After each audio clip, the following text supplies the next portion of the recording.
பொழுது ஆண்டவருடைய ஆசீர்வாதம் நமக்கு உண்டு. எனவே நாம் கற்றுக்கொள்ள வேண்டிய முக்கியமான பகுதிக்குள்ளாக வந்திருக்கிறோம். வருடத்துடைய கடைசி வாரத்தில் நரகத்தை குறித்து ஒரு செய்தியா என்று கேட்கலாம். அருமையானவர்களே, நரகத்தை குறித்து ஏன் கேட்க வேண்டும், எதற்காக கேட்க வேண்டும் என்று நாம் என்ன வேண்டும்? ஏனென்று சொன்னால், நான் பரிசுத்தத்திலே வாழுகிறேன் என்று சொல்லக்கூடியவர்கள் பாவத்திலே விழாதபடிக்கு எச்சரிக்கையாக இருக்க வேண்டும். இப்பொழுது நாம் இந்த செய்திக்காக நாம் ஜெபிக்க போகிறோம். முன்பாக வந்து போதகரமா ஜெபம் பண்ணுவாங்க. ஆண்டவருடைய நாமத்துக்கே மகிமை உண்டாகட்டும். ஸ்தோத்திரம்.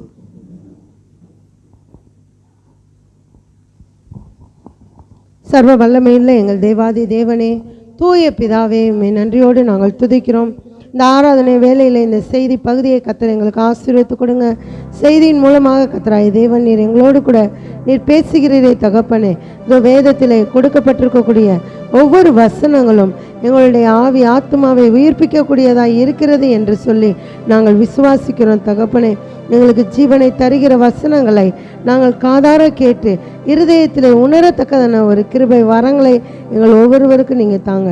பாவத்திலும் சாபத்திலும் மூழ்கி போயிருக்கக்கூடிய ஜனங்கள் நரகத்தை பற்றின ஒரு பயம் இல்லாமல், தெய்வ பயம் இல்லாமல் வாழ்ந்து கொண்டிருக்கிறார்களே தகப்பனே. இதோ கர்த்தராகிய தேவன் நாமே அவர்கள் ஒவ்வொருவருடைய இருதயத்திலும் நீங்கள் பேசுங்க. நரகத்தை குறித்ததான ஒரு பயத்தை நீர் ஏற்படுத்தி அண்டையிலே அவர்களை நீர் இழுத்து கொள்ளும்படிக்காக தெய்வ பயம் உள்ளவர்களாக ஒவ்வொருவரும் விளங்கட்டும் தகப்பனே. அப்பா, ஸ்தோத்திரிக்கிற ராஜா, உம்மால் படைக்கப்பட்ட ஜனங்கள் நரகத்திலே சென்று அழிவதும் உமக்கு பிரியம் அல்ல தகப்பனே. உம்மோடு கூட நித்தியமாக உறவாட வேண்டும் என்பதை கர்த்தராகிய தேவன் நீர் விரும்புகிறீரே. அப்பா, அந்த உறவுக்குள்ளாக ஒவ்வொரு ஜனங்களும் வரட்டும். உம்மால் படைக்கப்பட்ட ஒவ்வொரு ஜனங்களும் உம்முடைய உறவுக்குள்ளாக வந்து சேரக்கூடிய ஒரு பாக்கியத்தை நீங்கள் தந்து வழி நடத்துங்க.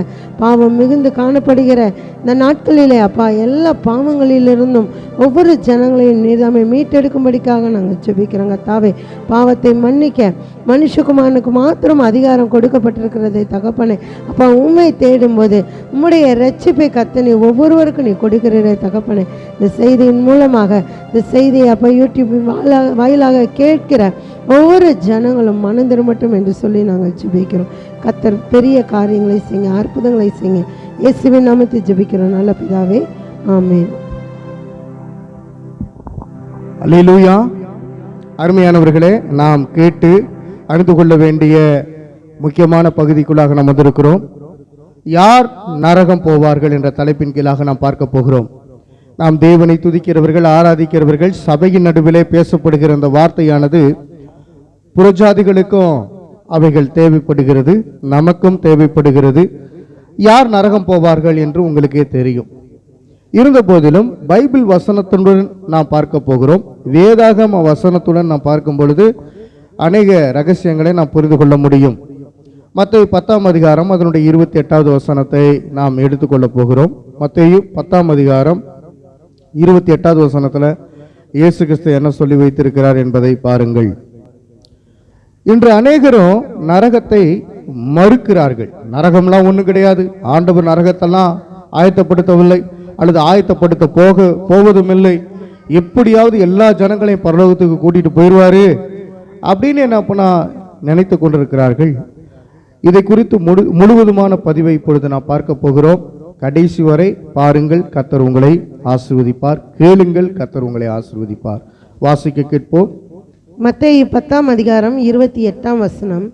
ஆத்துமாவை கொல்ல வல்லவர்களாய் இராமல் சரீரத்தை மாத்திரம் கொல்லுகிறவர்களுக்கு நீங்கள் பயப்பட வேண்டாம். ஆத்துமாவையும் சரீரத்தையும் நரகத்திலே அழிக்க வல்லவருக்கே பயப்படுங்கள். அருமையானவர்களே, இந்த வசனம் நம்ம எல்லோருக்கும் தெரியும். ஆத்துமாவையும் சரீரத்தையும் நரகத்திலே அழிக்க வல்லவருக்கே பயப்படுங்கள் என்று வேதவசனம் சொல்லுகிறது. இந்த ஆத்துமாவையும் சரீரத்தையும் அழிக்க வல்லவர் யார் அப்படின்னா இயேசு கிறிஸ்து மாத்திரமே. உங்களுக்கு தெரியுமா, நம்மளை உண்டாக்கினவர் கர்த்தராகிய இயேசு கிறிஸ்து. ஏனென்று சொன்னால் அவர்தான் அதிகாரம் படைத்தவராய் இருக்கிறார், அவர்தான் நம்மளை உண்டாக்கினவராய் இருக்கிறார். அதை நாம் புரிந்து கொள்ள வேண்டும்.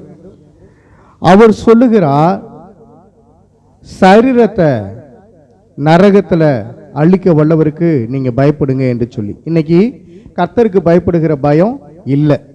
அருமையானவர்களே, அரசாளுகிற தலைவர்களுக்கு ஆண்டவரை பற்றி தெரிந்திருந்தாலும் அவர்கள் தங்களை தாங்களே பெரிய ஆட்களாக நினைத்து கொண்டு மக்களை துன்பப்படுத்தி கொண்டே இருக்கிறார்கள்.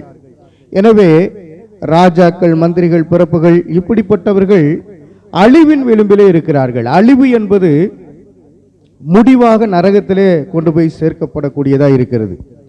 இன்னைக்கு இந்தியாவிலே பார்க்கும் பொழுது கிறிஸ்துமஸ் ஆராதனையால் அநேக பேர் கலந்து கொள்ளும் பொழுது அதை தடுப்பதற்காக மதவாத கும்பல் உள்ளே சென்று தேவ பிள்ளைகளை கொன்று குவித்திருக்கிறார்கள். அநேக இடங்கள்ல சபையை பாழ்படுத்தியிருக்கிறார்கள். மக்களை கொலைவெறி தாக்குதலை நடத்தி இருக்கிறார்கள். நான் உங்களுக்கு சொல்லிக் கொள்வது என்ன அப்படின்னா, நரகத்தில் அவர்களை அழிக்க வல்லவருக்கே நீங்கள் பயப்படுங்கள். அல்லேலூயா. தேவனுக்காக இரத்த சாட்சிகளாய் மரிக்கிறவர்கள் இன்றைய நாட்களில் குறைபட்டிருக்கிறார்கள். ஆண்டவருக்கென்று இரத்த சாட்சிகளாய் மரித்த அநேக பரிசுத்தவான்கள் உண்டு. இவர்கள்லாம் ஒரு நாள் உயிரோடு எழும்பி பரலோகத்தில் வரப்போறாங்க. ஆனா நரகத்துக்கு யார் போவாங்க அப்படின்னு பார்க்கும் பொழுது யாரையும் நியாயம் தீர்க்கிறதுக்கு அதிகாரம் நமக்கு கொடுக்கப்படல. ஆனா அவர்களுடைய செய்கைகளை பாருங்கள். இன்னைக்கு இருக்கிற பிரதமர் மோடியா இருக்கட்டும், இன்னைக்கு இருக்கிற அமித்ஷாவா இருக்கட்டும், இந்திய மக்களுக்கு விரோதமாக அவர்கள் பல கலகங்களை ஏற்படுத்தி கொண்டிருக்கிறதை நம்மளால் பார்க்க முடியும். குறிப்பாக சிறுபான்மை மக்களுக்கு விரோதமாக பைபிள்ல என்ன சொல்லப்பட்டிருக்கு அப்படின்னா, ஏழைகளுக்கு விரோதமாக அல்லது தேவ பிள்ளைகளுக்கு விரோதமாக அவர்கள் பொல்லாத காரியங்களை செய்கிறார்கள். எனவே பொல்லாத காரியங்களை செய்கிறவர்கள், துன்புறுத்துகிறவர்கள், மதவாத கொள்கையில் இருக்கிறவர்கள் இவர்கள்லாம் நரகத்திற்கு போவார்கள் என்று வேதவசனம் சொல்லுகிறது. இப்ப கர்த்தருக்காக சாட்சியாக நிற்கக்கூடியவர்கள் தான் தேவை. என்ன நடந்தாலும் பரவாயில்ல, நான் கர்த்தருக்காக நிற்பேன், சாட்சியாக கர்த்தருக்காக மரிப்பேன் என்கிறவர்கள் தேவை. அல்லேலூயா. அருமையானவர்களே, பயமுறுத்தும் கற்பனை என்று அநேகர் சொல்லுகிறார்கள். எதை குறித்து? நரகத்தை குறித்து. நரகம்னா ஐயோ நீ பயமுறுத்தாத, சபையில நரகத்தை குறிச்சா பேசணும், நல்ல வார்த்தையே இல்லையா அப்படின்னு நிறைய பேர் கேட்டுக்கொண்டிருக்கிறார்கள். ஆனா நான் உங்களுக்கு நல்ல காரியங்களை சொல்வதற்காக தான் இருக்கிறேன். இயேசு கிறிஸ்து பரலோகத்தை குறித்து அதிகமாய் பேசினார், அதே போல நரகத்தை குறித்து அதிகமாய் பேசினார். அவர் பேசின வார்த்தைகள் பரலோகத்தை குறித்தும் நரகத்தை குறித்தும் அதிகமாக சொல்லப்பட்டிருக்கிறது. இயேசு அதிகமாய் பேசின விஷயம் எதை பற்றி தான்? பரலோகத்தை பற்றியும் நரகத்தை பற்றியும் பேசினார். நம்முடைய அன்புள்ள தேவன் எப்படிப்பட்டவர் அப்படின்னா, நீதி உள்ளவர், நியாயம் உள்ளவர், அவரிடத்தில் எந்த ஒரு அநீதியும் இல்லை. எனவே நீதியாய் நியாயம் தீர்ப்பார். அவர் நீதிபரர், அவர் நியாயம் தீர்க்கக்கூடிய அதிபதியாய் இருக்கிறார், நீதிபதியாய் இருக்கிறார். இதை நீங்கள் முதலாவது புரிந்து கொள்ள வேண்டும். எனவே நீங்கள் ஆண்டவருக்கு பயப்படுமே ஒழிய மனுஷிக ஆவிகளுக்கு, மனுஷர்களுக்கு அல்லது இந்த உலகத்திலே இருக்கக்கூடிய பொல்லாத தீய சக்திகளாய் இருக்கக்கூடிய மதவாத கொள்கையின் அமைப்பை சார்ந்த கடவுள்களுக்கு நீங்கள் அடிமைப்பட்டவர்களாய் இருக்கக்கூடாது. அல்லேலூயா. நீங்க பாருங்க, லூக்கா 16ஆம் அதிகாரம் 19 31 முடிய உள்ள வசனங்களை நாம் வாசிக்கும் போது நாம் அநேக காரியங்களை புரிந்து கொள்ள முடியும். முன்பாக மார்கரெட் அவர்கள், சகோதரி மார்கரெட் அவர்கள் வந்து இந்த வசனங்களை வாசிப்பார்கள். எல்லாம் எடுத்து வைத்துக் கொள்ளுங்கள். லூக்கா 16ஆம் அதிகாரம் 19 31 முடிய உள்ள வசனங்களை நீங்கள் பார்க்க போகிறீர்கள், கேட்க போகிறீர்கள். இதை காது கொடுத்து கேளுங்கள். வாசிப்போம். லூக்கா 16ஆம் அதிகாரம் வசனம் 19 31 வரை. ஐஸ்வர்யமுள்ள ஒரு மனுஷன் இருந்தான். அவன் இரத்தாம்பரமும் விலையேற பெற்ற வஸ்திரமும் தரித்து அனுதினமும் சம்பரமாய் வாழ்ந்து கொண்டிருந்தான். லாசரு எனும் பேர் கொண்ட ஒரு தரித்திரனும் இருந்தான்.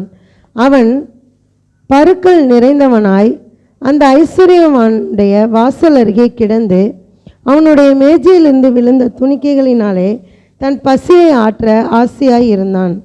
நாய்கள் வந்து அவன் பருக்களை நக்கிற்று. பின்பு அந்த தரித்திரன் மரித்து தேவதூதரால் ஆபிரகாமுடைய மடியிலே கொண்டு போய் விடப்பட்டான். ஐஸ்வர்யவான் மரித்து அடக்கம் பண்ணப்பட்டான்.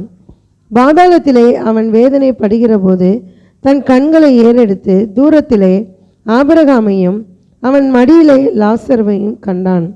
அப்பொழுது அவன், தகப்பனாகிய ஆபிரகாமே, நீர் எனக்கு இறங்கி லாசரு தன் விரலின் நுனியை தண்ணீரில் தோய்த்து என் நாவை குளிர பண்ணும்படி அவனை அனுப்ப வேண்டும். இந்த அக்கினி ஜுவாலையில் வேதனைப்படுகிறேனே என்று கூப்பிட்டான். அதற்கு ஆபிரகாம், மகனே, நீ பூமியிலே உயிரோடு இருக்கும் காலத்தில் உன் நன்மைகளை அனுபவித்தாய். லாசருவும் அப்படியே தீமைகளை அனுபவித்தான். அதை நினைத்துக்கொள். இப்பொழுது அவன் தேற்றப்படுகிறான், நீயோ வேதனைப்படுகிறாய். அதுவும் அல்லாமல் இவ்விடத்திலிருந்து உங்களிடத்திற்கு கடந்து போகவும் அவ்விடத்திலிருந்து எங்களிடத்திற்கு கடந்து வரவும் மனதுள்ளவர்களுக்கு கூடாதபடிக்கு எங்களுக்கும் உங்களுக்கும் நடுவே பெரும் பிளப்பு உண்டாக்கப்பட்டிருக்கிறது என்றான். அப்பொழுது அவன், அப்படியானால் தகப்பனே, எனக்கு 5 பேர் சகோதரர் உண்டு. அவர்களும் வேதனையுள்ள இந்த இடத்துக்கு வராதபடி அவன் போய் அவர்களுக்கு சாட்சியாக அறிவிக்கும் பொருட்டு நீர் அவனை என் தகப்பன் வீட்டுக்கு அனுப்பும்படி உம்மை வேண்டிக் கொள்ளுகிறேன் என்றான். ஆபிரகாம் அவனை நோக்கி, அவர்களுக்கு மோசேயும் தீர்க்கதரிசிகளும் உண்டு, அவர்களுக்கு அவர்கள் செவி கொடுக்கட்டும் என்றான். அதற்கு அவன், அப்படியல்ல தகப்பனாகிய ஆபிரகாமே, மரித்தோரிலிருந்து ஒருவன் அவர்களிடத்திற்கு போனால் மனம் திரும்புவார்கள் என்றான். அதற்கு அவன், அவர்கள் மோசேக்கும் தீர்க்கதரிசிகளுக்கும் செவி கொடாவிட்டால் மரித்தோரிலிருந்து ஒருவன் எழுந்து போனாலும் நம்ப மாட்டார்கள் என்று சொன்னான் என்றார். இதில் நம்ம ஐஸ்வர்யவான் மற்றும் லாசருடைய உவமையை குறித்து நாம் பார்க்கிறோம். ஐஸ்வர்யவான் இந்த உலகத்தில் வாழ்ந்தபோது மிகவும் சந்தோஷமாக இந்த உலகத்தினுடைய எல்லா செல்வங்களையும் அனுபவித்தவனாக அவன் வாழ்ந்து வந்தான். ஒரு இரக்கம் இல்லாதவனாக, ஏழைகள் மேலே இரக்கம் பாராட்டாதவனாக அவன் வாழ்ந்து வந்தான். ஆனால் லாசருவை குறித்து பார்க்கும்போது அந்த ஐஸ்வர்யவனுடைய வாசல் அருகே அவன் இருந்தானா. அதாவது ஐஸ்வர்யவன் வரும்போது போகும்போது ஏதாவது நமக்கு தரமாட்டானா, அவனிடத்திலிருந்து ஏதாவது நமக்கு கிடைக்காதா என்று சொல்லி ஏங்கி கொண்டு ஐஸ்வர்யவனுடைய வாசல் அருகே அவன் படுத்து கிடந்தான். அந்த லாசருடைய உடம்பிலையும் பருக்கள் நிறைந்து காணப்பட்டது. அதை கவனிக்க கூட அவனுக்கு ஆட்கள் இல்லை. அவன் அனாதையாக விடப்பட்டவனாக அந்த லாசரு காணப்பட்டான். அந்த பருக்களை நாய்கள் வந்து நக்கிற்று. அதன் மேலே கூட ஒரு இரக்கமில்லாதபடிக்கு அந்த ஐஸ்வர்யவன் காணப்பட்டான். அந்த ஐஸ்வர்யவன் நல்ல பல வகையான உணவுகளை சாப்பிட்டு கொண்டிருந்தான். அந்த மேஜையிலேருந்து விழும் துணிக்கைகளை எடுத்து இவன் என்ன செஞ்சான், சாப்பிட்டுக்கிட்டு இருந்தானோ. அப்பொழுது ஒரு நாள் இருவரும் மரித்து போனார்கள். ஐஸ்வர்யவானும் மரித்து போனான், லாசருவும் மரித்து போனான். மரணம் என்பது எல்லாருக்குமே நிச்சயிக்கப்பட்ட ஒன்று. அது பணக்காரவங்களுக்கு இல்லை, ஏழைகளுக்கு மட்டும்தான், இல்லை ஏழைகளுக்கு இல்லை, பணக்காரங்க அப்படியெல்லாம் கிடையாது. எல்லாருக்குமே மரணம் என்பது சரிசமமான ஒன்று. அப்போ ஒரு நாள் இருவரும் மரித்து போகிறாங்க. மரித்து போகும்போது லாசரு தேவனிடத்திலிருந்து இரக்கம் பெற்று ஆபிரகாமுடைய மடியில் கொண்டு போய் விடப்படுகிறான். ஆனால் அந்த ஐஸ்வர்யவானும் அவன் பூமியில் இருந்த மனிதர்கள் மேலே இரக்கம் காட்டாததுனால அவன் நரகத்திலே தள்ளப்படுகிறான், பாதாளத்திலே வேதனைப்பட்டு கொண்டிருக்கிறான். நம்ம மத்தேயுவில் மலை பிரசங்கத்தில் கூட நம்ம பார்க்கும்போது இரக்கம் செய்கிறவர்கள் பாக்கியவான்கள், அவர்கள் இரக்கம் பெறுவார்கள் என்று சொல்லி கொடுக்கப்பட்டிருக்கு. அப்போ நம்ம பூமியில் நாம் காண்கின்ற மனிதர்கள் இடத்துல நாம் இரக்கம் பாராட்டும் போது தேவனாகிய கர்த்தர் நம்மேல என்ன செய்வாராம், இரக்கம் பாராட்டுவார். ஆனால் இந்த ஐஸ்வர்யவான் பூமியில் இருந்தபோது தன்னுடைய வாசல் அருகே படுத்து கிடந்த அந்த ஏழை லாசருவின் மேலே இரக்கம் பாராட்டலை. அதனால் அவனுக்கும் இரக்கம் கிடைக்கல. ஐஸ்வர்யவானுக்கு இரக்கம் கிடையாமல் பாதாளத்திலே நரக அக்கினியிலே அவன் வேதனைப்படுகிறான். வேதனைப்படும்போது ஆபிரகாமை கூப்பிட்டு அவன் கேட்கிறான், தகப்பனாகிய ஆபிரகாமே, என் மேலே இரக்கமாயிரும், எனக்கு இறங்கி லாசரு தன்னுடைய விரலின் நுனியினால் தண்ணீரை தொட்டு என் நாவில் வைத்தால் எனக்கு கொஞ்சம் இந்த அக்கினியிலிருந்து விடுதலை கிடைக்கும், அக்கினி ரொம்ப எனக்கு எரியுது, என்னால் தாங்க முடியல, என் நாவை குளிர பண்ணும்படி அவனுடைய விரலின் நுனியில் தண்ணீரை தொட்டு வைக்க வேண்டும் என்று சொல்லி அந்த ஆபிரகாமுக்கிட்ட ஐஸ்வர்யவான் கேட்கிறான். கேட்கும்போது அதற்கு ஆபிரகாம் ரொம்ப அருமையாக சொல்லுகிறார் பாருங்கள், மகனே, நீ பூமியில் உயிரோடு இருக்கும் காலத்தில் உன் நன்மைகளை அனுபவித்தாய், லாசருவும் அப்படியே தீமைகளை அனுபவித்தான், அதை நினைத்துக்கொள், இப்பொழுது அவன் தேற்றப்படுகிறான், நீயோ வேதனைப்படுகிறாய் என்று சொல்லி நம்ம படிக்கிற பிள்ளைகள்கிட்ட சொல்கிறப்ப சொல்லுவோம், இப்போ நீ கஷ்டப்பட்டு படிச்சின்னா பின்னாடி என்ன செய்யலாம், நல்லா வாழலாம், இப்போ நீ ஜாலியாக இருந்தீங்கன்னா பின்னாடி கஷ்டப்படணும் அப்படின்னு சொல்லிட்டு. அப்போ பாருங்கள், வாழ்க்கையில் எல்லாமே கலந்தது தான் வாழ்க்கை. இங்கே ஐஸ்வர்யவான் முதல் பகுதியில், அதாவது பூமியில் அவன் வாழ்ந்தபோது நல்ல சுகபோகமாக, கர்த்தரை தேடாதவனாக, ஏழைகள் மேலே இரக்கம் பாராட்டாதவனாக அவன் ஜாலியாக வாழ்ந்து வந்தான். மரித்த பிறகு இருந்த அந்த ஒரு வாழ்க்கைக்குள்ளாக அவன் போகும்போது அவன் வேதனைப்படுகிறான். ஏன்னா பூமியிலே அவன் நல்லா ஜாலியாக இருந்துட்டான். அப்போ கர்த்தரை அறியாமல், கர்த்தருடைய இரக்கத்தை பெறாமல் அவன் வாழ்ந்து வந்ததுனால அவன் மரித்த பிறகு அந்த கிடைத்த ஒரு நித்திய வாழ்க்கை எப்படி இருந்தது, அவனுக்கு ரொம்ப நரக அக்கினியாக இருந்தது. ஆனால் லாசரு தீமைகளை அனுபவித்தான். லாசருவுக்கு பயங்கரமான உடல்நிலை வியாதி, அவனை பார்த்து கொள்வதற்கு ஆதரிப்பதற்கு ஆட்கள் இல்லாத ஒரு சூழ்நிலை, அவனுக்கு உணவு கொடுக்க ஆட்கள் இல்லாத ஒரு சூழ்நிலை, அவன் அனாதையாக்கப்பட்ட ஒரு நிலைமையில் அவன் பூமியில் பயங்கரமாக கஷ்டப்பட்டான், வேதனைகளை அனுபவித்தான். சரீரத்தில் வேதனை, ஆவி ஆத்மாவில் எல்லாமே அவனுக்கு வேதனை. அதனால் அவன் என்ன பண்ணான், மரித்த பிறகு ஆபிரகாமுடைய மடியில் கொண்டு போய் தேற்றப்பட்டான். பிரசங்கில் கூட நம்ம வசனத்தில் நம்ம பார்க்கும்போது 10ஆம் அதிகாரம் கிடையாது, அதில் நம்ம பார்க்கும்போது, வாலிபனே, உன் இளமையில் நீ சந்தோஷப்படு, உன் வாலிப நாட்களில் உன் கண்ணின் காட்சிகளிலும் உன் நெஞ்சின் வழிகளிலும் நட, ஆனால் இவையெல்லாவற்றின் நிமித்தமும் தேவன் உன்னை நியாயத்திலே கொண்டு வந்து நிறுத்துவார் என்பதை அறி என்று சொல்லி கொடுக்கப்பட்டிருக்கிறது. இன்றைக்கி வாலிப பிள்ளைகள் பார்க்கும்போது நரகத்தை குறித்து அல்லது பரலோகத்தை குறித்து ஒரு எண்ணம் இல்லாமல், இப்பொழுது நம்ம வாழ்கிற வாழ்க்கை நமக்கு போதும், இப்போ நம்ம வாழும்போது ஜாலியாக இருந்த, செத்ததுக்கப்புறம் நமக்கு என்ன தெரிய போகுது என்று சொல்லி அவர்கள் நினைத்து கொண்டிருக்கிறாங்க. ஆனால் நரகத்தை குறித்து அதிகமாக வேதத்திலே சொல்லப்பட்டிருக்கிறது.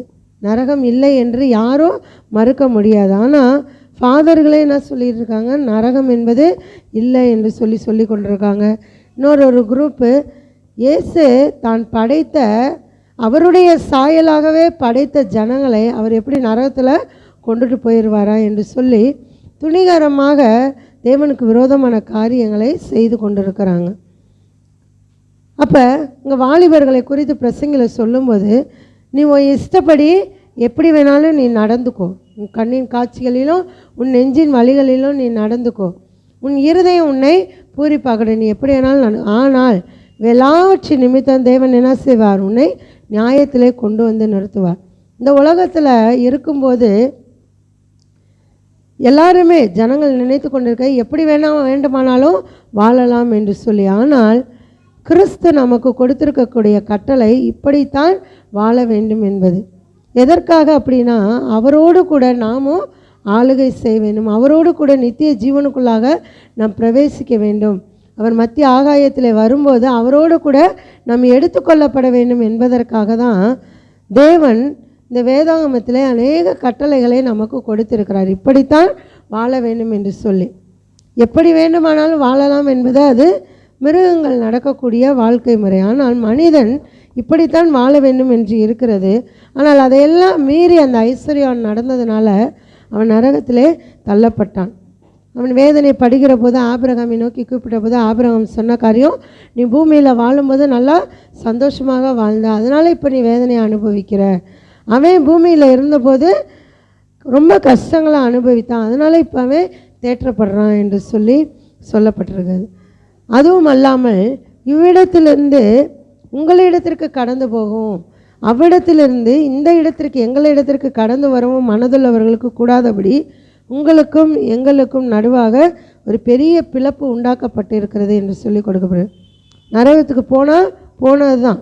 அங்கேருந்து என்ன செய்ய முடியாது, திரும்ப பரலோகத்துக்கு கண்டிப்பாக யாரும் வரவே முடியாது. இங்கே அந்த ஐஸ்வர்யவான் விரும்புகிறான், அந்த லாசருடைய விரல் நுனியில் தண்ணியை தொட்டு என்னுடைய நாவலை வச்சா எனக்கு கொஞ்சம் குளிர் உண்டாகும் அப்படின்னு சொல்லிட்டு அவன் விரும்புகிறான். அதற்கு தான் ஆபிரகாம் சொல்கிறாரு, ஒரு பெரிய பிளப்பு ஒன்று இருக்கிறது, இங்கேருந்து யாரும் என்ன செய்ய முடியாது, அங்கேயும் உன்னை கூட்டிகிட்டு வர முடியாது, நீ விரும்பினாலும் இங்கேருந்து இந்த இடத்துக்கு நீயே வர முடியாது அப்படின்னு சொல்லிட்டு சொல்கிறார். அப்பொழுது அவன் சொல்கிறான், சரி நான் தான் வந்துட்டேன், பூமியில் எனக்கு என்ன இருக்கிறாங்க, 5 சகோதரர்கள் இருக்கிறாங்க. அந்த சகோதரர்கள் அவர்களும் இந்த வேதனையுள்ள இடத்துக்கு வராதபடிக்கு. அப்போ பாருங்கள், அவனை போல தான் அவனுடைய சகோதரர்களும் இருந்திருக்கிறாங்க, இல்லைன்னா அவன் அந்த இடத்துல அதை சொல்லியிருக்க மாட்டான். அப்போ அவங்களும் நல்ல வசதியானவர்களாக, ஏழைகள் மேலே இரக்கம் பாராட்டாதவர்களாக இருந்திருக்கிறாங்க. அப்போ இந்த ஊமையில் நம்ம பார்க்கும்போது, ஊமையாக சொல்லப்பட்ட ஒரு காரியம் ஊமையில் பார்க்கும்போது, அவனைப் போலவே அவனுடைய சகோதரர்களும் இருக்கிறார்கள் என்று அவன் அங்கே அறிக்கையிட்டு அவன் என்ன சொல்கிறான், என்னுடைய சகோதரர்களும் இந்த இடத்துக்கு வந்துடக்கூடாது, அவங்களுக்கு போய் சொல்லுங்க அப்படின்னு சொல்லிட்டு சொல்லும்போது, சாட்சியாக சொல்லுங்க என்று சொல்லும்போது ஆபிரகாம் அந்த இடத்துல சொல்கிறாரு, அவங்களுக்கு மோசையும் தீர்க்கதரிசியும் இருக்கிறாங்க, அவங்களுடைய வார்த்தைக்கு அவங்க செவி கொடுக்கட்டும். அவங்களுடைய பூமியில் இருக்கிற அந்த மோசையும் தீர்க்கதரிசிகள் அவர்களுடைய வார்த்தைக்கு அவன் செவி கொடுக்கல அப்படின்னா பரலோகத்திலேருந்து ஒருத்தன் போனாலும் என்ன செய்ய மாட்டாங்க, அவங்க கேட்க மாட்டாங்க என்று சொல்லி. அப்போ பாருங்கள், இந்த ஊமையிலேருந்து நாம் கற்றுக்கொள்ளக்கூடிய ஒரு காரியம், கடவுள் எனக்கு சொல்லட்டும், நீ என்ன கடவுளை நேரில் பார்த்தியா? நம்ம சொல்லும்போது அநேகர் இதை தான் கேட்பாங்க, நீ கடவுளை நேரில் பார்த்தியா? என்னமோ கடவுளே பேசுகிற மாதிரி இல்லை, கடவுளே நேரில் பார்த்தது மாதிரி நீ பேசுகிற அப்படின்னு சொல்லிட்டு அநேகர் சொல்லுவாங்க. ஆனால் கர்த்தர் கொடுத்த வார்த்தை, அந்த வார்த்தையை நாம் முழு நிச்சயமாக நம்ப வேண்டும், விசுவாசிக்க வேண்டும். அப்பொழுது தான் நாம் நித்திய ஜீவனுக்குள்ளாக பிரவேசிக்க வேண்டும். என் வார்த்தைகளை விசுவாசிக்கிறவனுக்கு நித்திய ஜீவன் உண்டு, நான் அவனை கடைசி நாளில் எழுப்புவேன், என்னையே நான் அனுப்பின என்னுடைய குமாரனையும் விசுவாசிக்கிறவனுக்கு நித்திய ஜீவன் உண்டு என்று சொல்லியெல்லாம் நம்ம வாசிக்கிறோம். அப்போ பாருங்கள், கடைசி நாளில் எழுப்புவேன் என்றால் இயேசு கிறிஸ்து வருகை நாளிலே நம்மை அவரோடு கூட எடுத்துக்கொள்ளுவார். எப்பொழுது நாம் அவரையும் அவருடைய வார்த்தைகளையும் விசுவாசித்து அதன்படியாக நடக்கும்போது.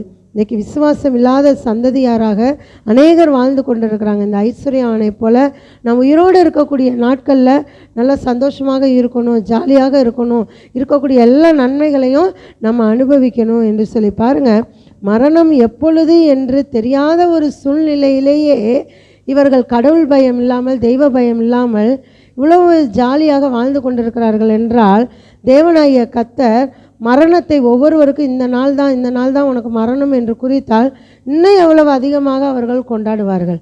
நம்ம யோசித்து பார்ப்போம், மரணம் என்றைக்குனே தெரியாது, நம்ம மறிச்சோன்னா எங்கே போவோம் அப்படின்னு ஒரு தெரியாத ஒரு சூழ்நிலையில் இன்றைக்கு ஜனங்கள் வாழ்ந்து கொண்டிருக்கிறாங்க. இப்படிப்பட்ட சூழ்நிலையை அவர்கள் ஜாலியாக குடித்து கும்மாளம் போட்டு நல்ல சம்பரமாக வாழ்ந்து கொண்டிருக்கிறார்கள் என்றால், மரண தேதியை கர்த்தராகிய தேவன் குறித்து வைத்திருந்தார் என்றால் இன்னும் எவ்வளவு அவர்கள் சந்தோஷமாக இருப்பார்கள். பாருங்கள், இதுக்காக தான் கர்த்தராகிய தேவன் பிறப்பையும் இறப்பையும் மறைத்து வைத்திருக்கிறார். கர்த்தருக்குள்ளாக ஒவ்வொருவரும் அவருடைய வார்த்தையை விசுவாசிக்க வேண்டும்.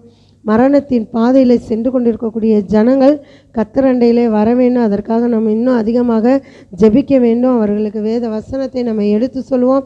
நம்மை தொட்டது போல கர்த்தராகிய தேவன் அவர்களையும் தொட வேண்டும் என்று நாம் ஜெபிப்போம். அல்லேலூயா. அந்த எக்ஸ்பிளைனை நம்ம கேட்டோம். அருமையானவர்களே, இன்றைய நாட்களில் நம்முடைய சொந்தங்கள் பந்தங்கள் கூட நம்ம சொல்கிற வார்த்தைகளை ஏற்றுக்கொள்வதில்லை. இயேசு வரப்போகிறாரு, மனம் திரும்புங்க, ஆண்டவர் வந்துட்டாருன்னா நியாய தீர்ப்பு கொடுக்க போகிறாரு, அதனால நம்ம பரிசுத்தவான்களாக இருக்கணும், பாவத்திலிருந்து விடுதலையாக்கப்படணும், இயேசுவை ஏற்றுக்கொள்ளணும், அவர் தான் நம்முடைய இரட்சகர் என்று சொன்னாலே இலக்காரமாக, கேலியாக, நயாண்டியாக அவங்க பார்க்குறாங்க. அருமையானவர்களே, நம்ம இயேசு கிறிஸ்துவை ஏற்றுக்கொண்டோம், நமக்குரிய அந்த தாக்கம் மற்றவர்களையும் பிடிக்க வேண்டும். அதாவது பரிசுத்தாவியான நமக்குள்ளே இருந்து செயல்படுகிறார், மற்றவர்களுக்குள்ளாக வர வேண்டும். அதுதான் நமக்குள்ளாக இருக்கிற எழுப்புதல், மற்றவர்களையும் தேவனண்டையிலே கிட்டிச்சேர பண்ணுவது. அவங்க நரகத்துக்கு போயிடக்கூடாது, அவங்க அந்த பாதாளத்துக்கு போயிடக்கூடாது, அந்த டேட்டரஸ், அந்த கெகனா, அந்த இடங்களுக்கு போயிடக்கூடாது அப்படின்னு தான் ஆண்டவருடைய விருப்பம். அப்போ ஆண்டவருடைய பிள்ளைகளாகிய நம்முடைய விருப்பமும் என்ன அப்படின்னா, மற்றவர்கள், அதாவது கிறிஸ்துவை ஏற்றுக்கொள்ளாதவர்கள் கிறிஸ்துவை ஏற்றுக்கொண்டு பரலோகம் வர வேண்டும், கிறிஸ்துவை ஏற்றுக்கொள்ளாதவர்கள் நரகத்துக்கு போய் விடுவாங்க அப்படிங்கிற காரியத்தை நம்ம தெளிவாய் சொல்லும் பொழுது அவங்க ஏற்றுக்கொள்வதற்கு மனப்பக்குவம் உடையவர்கள் ஆண்டவர்கிட்ட வந்துருவாங்க. அல்லேலூயா. எபிரேயர் 9ஆம் அதிகாரம் 27வது வசனத்தை எடுத்து வாசித்து பாருங்க. ஆண்டவர் நியாயம் விசாரிக்கக்கூடியவராய் இருக்கிறார். நரகம் என்கிற தலைப்பின் கீழாக நாம் பார்த்து கொண்டிருக்கிறோம். எபிரேயர் 9:27வது வசனத்தை எல்லாரும் திருப்பிக் கொள்ளுங்கள், நாம் வாசிக்க கேட்போம். அன்றியும் ஒரே தரம் மரிப்பதும் பின்பு நியாய தீர்ப்பு அடைவதும் மனுஷருக்கு நியமிக்கப்பட்டிருக்கிறபடியே. அருமையானவர்களே, ஒரே தரம் தான். வாழ்க்கை என்பது ஒரு தரம் தான், நியாய தீர்ப்பு என்பது ஒரு தரம் தான். எப்படி வேணுமாலும் வாழ்ந்துக்கலாம், ஆண்டவர்கிட்ட போய் மன்னிப்பு கேட்டு பரலோகத்துக்கு போகலாம் அப்படின்னு சொன்னால் இன்னும் நான் பாவியாகவே இருந்துட்டு போயிடுவேன். ஏன்னா இயேசு கிறிஸ்து வரும்போது எல்லாரையும் பரலோகத்தில் விட்டுருவார் அப்படின்னு சொன்னால், நான் இந்த பூமியில் வாழும்போதே நல்ல பாவத்தை இன்னும் அனுபவிச்சுட்டு இன்னும் நல்ல பாவம் செஞ்சுட்டு அதுக்கப்புறம் அப்படியே பரலோகத்துக்கு போயிடலாம்ல. ஆனால் ஆண்டவர் இதை அனுமதிக்கவில்லை. நீ வாழும்போதே பரிசுத்தவானாய் வாழு, பிசாசை எதிர்த்து வாழு, பிசாசுக்கு கீழ்ப்படிந்து வாழாத கர்த்தருக்கு கீழ்ப்படிந்து வாழு என்கிற ஒரு நல்ல முறைமையை ஆண்டவர் கொடுத்து இருக்கிறார். சரி, ஆண்டவர் வலியுறுத்துகிற காரியம், நீ நரகம் போய்விடக்கூடாது, நான் உனக்காக ரத்தம் சிந்திருக்கிறேன், நான் உனக்காக பாடுபட்டிருக்கிறேன், நான் உனக்காக இந்த பூமியில் வந்தேன், இந்த பூமியில் வந்து உன்னுடைய காரியங்களுக்காக நான் என்னை நானே அர்ப்பணித்தேன் என்று சொல்கிறார். நரகம் மனிதனுக்காக தேவன் உருவாக்கவில்லை, ஆனால் மனிதன் தேவனை நிராகரிக்கும் போது செல்லும் இடம்தான் அந்த நரகம். நரகம் அப்படின்னு சொல்லும் பொழுது நிறைய பேத்துக்கு பயம். அருமையானவர்களே, நரகம் யாருக்காக படைக்கப்பட்டதுன்னா பிசாசானவனுக்கு, அவனுடைய தூதர்களுக்கு படைக்கப்பட்டது. பிசாசை பின்பற்றுகிறவர்களுக்கு படைக்கப்பட்டவை, மனிதனுக்காக படைக்கப்பட்டவை அல்ல. ஆனால் கிறிஸ்துவை யாரெல்லாம் நிராகரிக்கிறார்களோ, அவரை ஏற்றுக்கொள்ளவில்லையோ அவர்களுக்காக இந்த நரகமானது இருக்கிறது. ஏன்னா பிசாசுக்கு அவர்கள் வேலை பார்த்து விட்டார்கள், பிசாசுக்கு அவர்கள் துணிகரமாய் நின்று விட்டார்கள், கர்த்தரை எதிர்த்து நின்று பிசாசுக்கு கீழ்ப்படிந்தவர்களாக இருக்கிறபடியினால அந்த மனிதர்களையும் நரகத்திலே அழிக்க வல்லவராய் இருக்கிறார். எனவே மனிதன் தேவனை நிராகரிக்கும் போது செல்லக்கூடிய இடம் இந்த நரகமாக இருக்கிறது. இன்னைக்கு அநேக பேர் கிறிஸ்துவை ஏற்றுக்கொள்ளாதவர்களாக இருக்கிறாங்க. நம்முடைய இந்திய தேசத்தில் 2.3% தான் கிறிஸ்தவர்கள் இருக்கிறார்களாம். அது உண்மையான கிறிஸ்தவர்கள் எத்தனை அப்படின்னா விரலூட்டி எண்ணுற அளவுக்கு தான் இருப்பாங்க போல. அப்போ ஆண்டவர் சீக்கிரமாய் வரப்போகிறார் என்பதை நினைவுபடுத்தி கொள்ளுங்கள். சரி, நரகம் என்றால் என்ன? நரகம் என்றால் என்ன? அதை சியோல் என்று சொல்லுவாங்க. பழைய ஏற்பாட்டில் இறந்தோருக்குரிய இடம் என்று சொல்லுவார்கள். அதாவது ஆதாம் ஏற்கனவே மரித்து போனார், அவர் உயிரோடு தான் வாழ்ந்தார், இருந்த போதெல்லாம் அவருடைய ஆத்மா செத்து போச்சு. இறந்தோர் வாழக்கூடிய இடம் இன்னைக்கு நடைபெறமாய் வாழ்கிறாங்க. இயேசு கிறிஸ்துவை ஏற்றுக்கொள்ளாதவர்கள் அனைவரும் இறந்து போனவர்கள் தான். அவர்களை உயிரோடு எழுப்புவது இயேசு கிறிஸ்து நமக்கு தந்திருக்கிற தேவ கிருபையின் வரங்களினாலே அவர்களை தேவனுக்குள்ளாக எழுப்ப வேண்டியது நம்முடைய கடமையாக இருக்கிறது. செத்து போய் கிடக்கிறாங்க, இயேசு இல்லாதவர்களாக இருக்கிறாங்க, மரித்த நிலைமையில் இருக்கிறார்கள். இவர்களை தேவ ஆவியை பெற்றிருக்கிற நாம் தான் அவர்களை உயிர்ப்பிக்க வேண்டும் என்று ஆண்டவர் விருப்பப்படுகிறார். அல்லேலூயா. அடுத்து கேடஸ், ஆன்மா பிரியும் இடமாக சொல்லப்பட்டிருக்கிறது. இந்த ஆத்மா ஆண்டவரை விட்டு பிரிஞ்சு போயிட்டாலே அது நரக வாழ்க்கை தான். இன்னைக்கு அநேக பேர் பிசாசின் பிடியிலே வாழுகிறார்கள், கிறிஸ்துவின் பிடியிலே நாம் வாழ்ந்து கொண்டிருக்கிறோம். நரக பிடியிலே இருக்கிறவர்களை விடுவிக்கும் பொருட்டாக தேவன் நம்மளை வைத்திருக்கிறார். அல்லேலூயா. நரகத்தில் இருக்கிறவர்களை பரலோகத்துக்கு கொண்டு போகிற வேலை இப்போ நம்முடைய வேலை. முழுவதுமாய் நியாய தீர்ப்பு அன்னைக்கு நம்ம கொண்டு போய் சேர்க்க முடியாது. அல்லேலூயா. இப்போவே நம்முடைய பணியை செய்ய வேண்டும். ஏன்னா ஆன்மா பிரிந்து போன நிலைமையிலே வாழ்ந்து கொண்டிருக்கிறாங்க. கிறிஸ்துவுடைய அந்த ஆன்மா நம்மோடு இணைக்கப்பட்டிருக்கிறது. கிறிஸ்துவின் ஆன்மா இல்லாதவர்கள் அவர்கள் இறந்து போனதற்கு சமமானவர்கள். அடுத்து கெகனா. கெகனா என்று சொல்லக்கூடியது இனிமேல் வரக்கூடியது நித்திய தண்டனை. நித்திய தண்டனை என்பது கெகனா என்று சொல்வார்கள். அப்புறம் லேக் ஆஃப் ஃபயர், இறுதி தண்டனை என்று இருக்கிறது. ஆண்டவர் நியாய தீர்ப்பு கொடுத்து முடித்த பிறகு இறுதி தண்டனை. அங்கே புழுக்கள் சாவாமலும் அக்கினி அவியாமலும் இருக்கக்கூடிய இடம். அந்த இடத்துல என்ன பண்ணா கொண்டு போய் ஆண்டவர் போடுவார். யாரை? கிறிஸ்துவை நிராகரித்தவர்களை, தேவனுக்கு ஏற்றபடி வாழாதவர்களை. அருமையானவர்களே, இவைகள் எல்லாம் நமக்கு கொடுக்கப்பட்டிருக்கிற சத்திய வசனங்களாக இருக்கிறது. இவைகளுக்குரிய வசனங்களை நாம் பார்க்க போகிறோம். மத்தேயு 25ஆம் அதிகாரம் 41வது வசனத்தை நாம் திருப்பிக் கொள்ளலாம். மத்தேயு 25ஆம் அதிகாரம் 41வது வசனத்தை வாசிக்க கேட்போம். எல்லாரும் எடுத்துக்கிட்டீங்களா? நரகம் என்றால் என்ன என்பதற்கு இந்த வசனத்தை நாம் வாசிக்க போகிறோம்.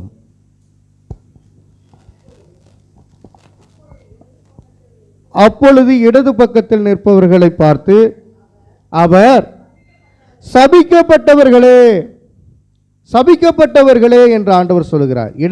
இடது பக்கம் யார் நிற்கிறாங்க அப்படின்னா கிறிஸ்துவை ஏற்றுக்கொள்ளாதவர்கள். வலது பக்கத்தில் யார் நிற்பார்கள் என்றால் கிறிஸ்துவை ஏற்றுக்கொள்ளுகிறவர்கள் நிற்பார்கள். எனவே இடது பக்கத்தில் நிற்பவர்களை பார்த்து ஆண்டவர் என்னவென்று சொல்லுகிறார்? சபிக்கப்பட்டவர்கள் என்று சொல்லுகிறார். ஏற்கனவே பிசாசானவன் சபிக்கப்பட்டவனாய் கீழே விழுந்து அவன் 3 கோடி தேவர்களாக அவன் இந்த பூமியிலே பிசாசுகளாய் வலம் வந்து கொண்டிருக்கிறான். அவன் தன்னை கடவுள் என்று சொல்லி கொண்டிருக்கிறான். அவன் ஏற்கனவே கீழே தள்ளப்பட்டவன். இன்னொன்று சபிக்கப்பட்டவன். அந்த சபிக்கப்பட்டவனை கடவுளாக கொள்ளுகிறவர்கள் சபிக்கப்பட்டவர்கள். சபிக்கப்பட்ட பிசாசை கடவுளாக கொண்டிருக்கிறவர்கள் சபிக்கப்பட்டவர்கள். அப்படிப்பட்டவர்கள், அந்த விக்கிரகத்துக்கு தங்களை கையெடுத்தவர்கள், அதற்கு தங்களை தாங்களே அர்ப்பணித்தவர்கள் யாவரும் அந்த இடது பக்கம் உள்ளவர்களாய் நரகத்திலே அவர்கள் கொண்டு சேர்க்கப்படுவார்கள். யாரால? கர்த்தரால, இயேசு கிறிஸ்துவினால கொண்டு சேர்க்கப்படுவார்கள். எனக்கு அருமையானவர்களே, இந்த வசனத்தை நாம் பார்க்கும்போது புரிந்து கொள்ள வேண்டும், நாம் ஒருபோதும் இடது பக்கம் போயிடக்கூடாது. கர்த்தராகிய இயேசு கிறிஸ்துடைய அவருடைய வலது பார்சத்தில் நிற்க வேண்டும் என்பதை நாம் நினைத்தருளி பார்க்க வேண்டும். அருமையானவர்களே, நீங்கள் எப்பொழுதும் இடது பக்கம் உள்ளவர்களாய் அல்ல, வலது பக்கம் உள்ளவர்களாய் இருக்கிறீர்கள். இதை நினைவுபடுத்தி பார்த்து கொண்டே இருங்க. என கிறிஸ்துவுக்குரியவர்கள் அதை குறித்தே நாம் நினைவில் வைத்து கொண்டே இருக்க வேண்டும். அல்லேலூயா. நரகத்தை குறித்து இன்னொரு வசனத்தை பார்க்கலாம். வெளிப்படுத்தின விசேஷம் 20ஆம் அதிகாரம் 14 முதல் 15 முடிய உள்ள வசனங்களை வாசிக்க போகிறோம். நரகம் என்றால் என்ன என்பதை குறித்து இப்பொழுது நாம் வாசிக்க போகிறோம். அப்பொழுது மரணமும் பாதாளமும் அக்கினி கடலிலே தள்ளப்பட்டன. இது 2ஆம் மரணம். ஜீவ புஸ்தகத்திலே எழுதப்பட்டவனாக காணப்படாதவன் எவனோ அவன் அக்கினி கடலிலே தள்ளப்பட்டான். ஜீவ புத்தகத்தில் பேர் எழுதப்படாதவன் அக்கினி கடலிலே தள்ளப்படுவான். மரணம், பாதாளம் என்று இருக்கிறது. நாம் மரணத்துக்கு பங்காளிகள் அல்ல, ஜீவனுக்கு பங்காளிகளாக இருக்கிறோம். ஏன்னா ஜீவன் உள்ள தேவன் கர்த்தராகிய இயேசு கிறிஸ்து. ஒவ்வொருத்தரும் பங்காளி, ஏன் பங்காளி ஏன் பங்காளி இந்த பூமியில என்ன பண்ண ஒருத்தர் பார்த்து என்ன பண்ண சொல்லிக்குவாங்க. ஆனால் நம்முடைய பங்காளி கிறிஸ்து. அவர் நித்திய ஜீவனை கொடுக்கக்கூடியவர். நரக தண்டனையிலிருந்து தம்முடைய பிள்ளைகளை பாதுகாக்க வல்லமை உள்ள தேவன். அவருக்கு பின்னாடி போக வேண்டும் என்று ஆண்டவர் விருப்பப்படுகிறார். அதனால பாதாளத்துக்கு போகிறதுக்கு விருப்பமானவர்கள் அநேக பேர், போகிறவங்க போகட்டும். பாதாளம் பெருசு, நரகம் பெருசு. ஆனால் ஜீவனுக்கு போகிற வழி குறுகலான பாதை. எனவே இந்த பூமியில் வாழும் பொழுது பாவமான சந்தோஷங்களை அனுபவிக்காம கர்த்தருக்கென்று தங்களை முற்றிலுமாக அர்ப்பணித்தவர்கள் தான் தேவ பிள்ளைகள். அல்லேலூயா. இந்த நாளிலே நரகத்திலிருந்து தப்பிக்கும் ஒரே வழி யாரு? இயேசு கிறிஸ்து. எல்லாரும் சேர்ந்து சொல்லுங்க, நரகத்திலிருந்து தப்பிக்கும் ஒரே வழி, நரகத்திலிருந்து தப்பிக்கும் ஒரே வழி இயேசு கிறிஸ்து மட்டுமே. இயேசு கிறிஸ்து மட்டுமே. ஏன்னா உங்களுக்கு தெரியும், பாவத்தின் சம்பளம் மரணம்னு சொல்லி. பாவம் யாரெல்லாம் செய்கிறாங்களோ, பாவம் எது எது என்று வேதத்திலே தெளிவாக சொல்லப்பட்டிருக்கிறது. அந்த பாவத்தின்படி செய்தால் மரணம்தான். அந்த மரணம் என்பது நித்திய மரணம். ரோமர் 6ஆம் அதிகாரம் 23வது வசனத்தை நீங்கள் வாசிக்கும் போது புரிந்து கொள்ள முடியும். அப்போ பாவத்துக்கு சம்பளம் இருக்கு. பாவத்தின் சம்பளம் மரணம். அப்போ ஜீவனுக்கு ஒரு சம்பளம் இருக்கு, அதுதான் பரலோகம். அல்லேலூயா. நாம் ஜீவனுக்குரியவர்கள். ஜீவனுக்குரியவர்கள் பாருங்க, இந்த சபையில் கொஞ்சம் பேர் தான் உட்கார்ந்துருக்கோம். பூமியில், இந்த உலகத்தில் அல்லது நம்ம வாழக்கூடிய பகுதியில் நிறைய பேர் இருக்கிறாங்க. ஆண்டவரை ஆராதிக்க மறந்துவிட்டு போஜன பிரியர்களாக இருக்கிறார்கள். இன்னைக்கு நாட்களிலே ஆண்டவரை ஆராதிப்பதற்கு பதிலாக எங்கே பார்த்தாலும் விசேஷமாய் மாம்ச கறிகளை சாப்பிட்டு நல்ல என்ன பண்ணா கொண்டாட்டங்களிலே ஈடுபட்டு கொண்டிருக்கிறார்கள். நாமோ தேவனை தேடுகிறோம். அல்லேலூயா. ஆவிக்குரியவன் ஆவிக்குரியவைகளையே சிந்தித்து கொண்டிருப்பான், பரலோக வழியை யோசித்து கொண்டிருப்பான். நீங்களும் பரலோக வழிகளை யோசித்து கொண்டிருக்கிறீர்கள் என்று எனக்கு தெரிகிறது. இப்பொழுது வாசிக்கலாம். ரோமர் 6:23 வாசிக்கும் போது நரகத்துக்கு தப்பிக்க ஒரே வழி இயேசு கிறிஸ்து மட்டும்தான். வாசிக்கலாமா? பாவத்தின் சம்பளம் மரணம், தேவனுடைய கிருபை வரமோ நம்முடைய கர்த்தராகிய இயேசு கிறிஸ்துவினால் உண்டான நித்திய ஜீவன். நித்திய ஜீவனை நாம் பெரும்படியாக இருக்கிறோம். பாவத்தின் சம்பள மரணம், தேவனுடைய கிருபை வரமோ நம்முடைய கர்த்தராகிய இயேசு கிறிஸ்துவினால் உண்டான நித்திய ஜீவனாய் இருக்கிறது. நித்திய ஜீவனை பெறுவதற்காக தான் நாம் வாழ்ந்து கொண்டிருக்கிறோம். நித்திய காலமெல்லாம் அவரோடு வாழ்வதற்காக தான் உடலை ஒடுக்கிறோம், ஆண்டவருக்காக வாழுகிறோம். அருமையானவர்களே, பாவ சந்தோஷங்களில் எதில் ஈடுபடுவது கிடையாது. உலகத்துக்குரியவனாய் நாம் வாழ்வது கிடையாது. பரலோகத்துக்குரியவர்களாய் இந்த பூமியிலே நாம் வாழ்ந்து கொண்டிருக்கிறோம் என்பது முக்கியமாக இருக்கிறது. யோவான், அதுக்கு முன்னாடி ரோமர் 5:8 ரோமர் எழுதின நிருபம் 5ஆம் அதிகாரம் 8வது வசனத்தை வாசித்து பாருங்க. பவுல் என்ன சொல்றாருன்னு. நாம் பாவிகளாய் இருக்கையில் கிறிஸ்து நமக்காக மரித்ததினாலே தேவன் நம்மேல் வைத்த தமது அன்பை விளங்க பண்ணுகிறார். தேவன் நம்மேல் வைத்த தமது அன்பை விளங்க பண்ணுகிறார். நாம் பாவிகளாக இருக்கையில் எப்படி இருந்தோம்? இப்போ பரிசுத்தமாயிட்டோமா?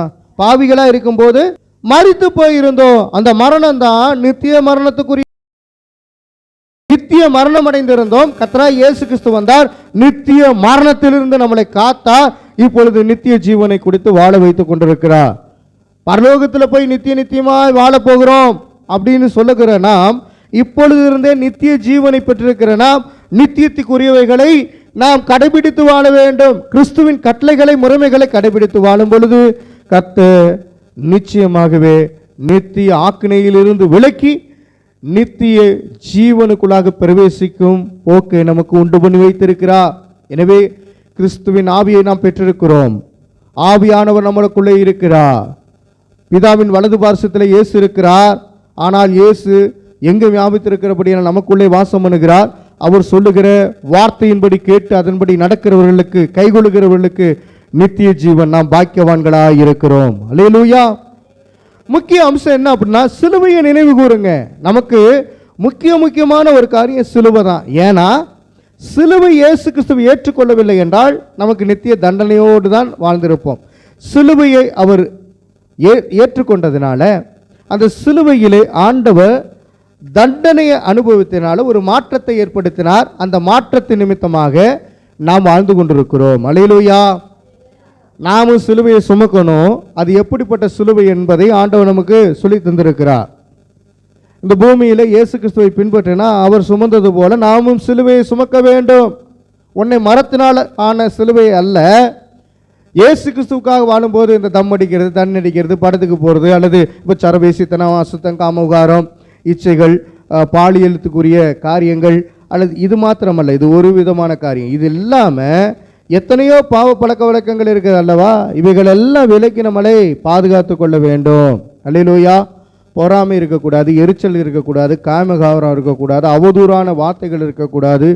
நித்திய ஜீவனுக்கு ஏதுவானவைகளை மட்டும் நம்ம ஃபாலோ பண்ணோம்னா நம்மிடத்திலே அன்பு, சந்தோஷம், சமாதானம், நீடிய பொறுமை, தயவு, விசுவாசம், நற்குணம், சாந்தம், இச்சையடக்கம் இவைகளெல்லாம் கனிகளாக நமக்கு கொடுக்கப்பட்டிருக்கிறது. ஆவிக்குரிய கண்களை உடைய கர்த்தர் நம்மளை பார்த்து ஆவிக்குரிய கனியை உடைய பிள்ளைகளை மட்டும் நோக்கி கொண்டிருக்கிறார். அல்லேலூயா. இவர்கள் யாரும் நரகத்துக்கு போக முடியாது. யாரு? ஆவியின் கனியை உடையவர்கள். அல்லேலூயா.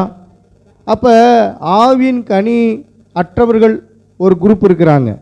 அவங்களுடைய பேர் என்னது? ஆவியின் கனி அற்றவர்கள் யாரு? விபச்சார, வேசித்தனம், அசுத்தம், காமகாரம்னு சொல்றது மாம்சத்தின் இச்சைக்குரியவர்கள் இருக்கு. அருமையானவர்களே, நரகத்தின் தன்மை எப்படிப்பட்டது அப்படின்னு உங்களுக்கு தெரியும். நரகத்தின் தன்மை இருக்கிறது. நரகத்தின் தன்மை 3. தேவனிடமிருந்து நிரந்தர பிரிவு இந்த நரகத்தின் தன்மையாக இருக்கிறது. 2வது, நரகத்தின் தன்மை மனம் திரும்ப வாய்ப்பு இல்லை. நரகத்துக்கு போனவன் மனம் திரும்ப மாட்டான். இனிமேல் தான் நரகம் வரப்போகிறது. இப்போ உடனடியாக மனம் திரும்பினவன் நரகத்துக்கு போக முடியாது, பரலோகத்துக்கு தான் போக முடியும். அல்லேலூயா. நரகத்தின் தன்மை என்னன்னா, மனம் திரும்ப வாய்ப்பு கிடையாது. நரகத்தின் தன்மை என்னென்னா வேதனை, வருத்தம், அந்த பொல்லாத நினைவுகள் வந்துக்கிட்டே இருக்கும். நீங்கள் நரகத்தில் இருக்கீங்க, பரலோகத்தில் இருக்கீங்களா? அநேகருடைய வாழ்க்கை எனக்கு நரகம் போல இருக்கு, நரகம் போல இருக்குன்னு இருக்கீங்க. அப்போனா நரகமான வாழ்க்கையை அனுபவித்து கொண்டிருக்கீங்கன்னு தான் அர்த்தம். பரலோக வாழ்க்கை வாழ்கிறதுக்கு தான் நீங்கள் அழைக்கப்பட்டிருக்கிறீங்க.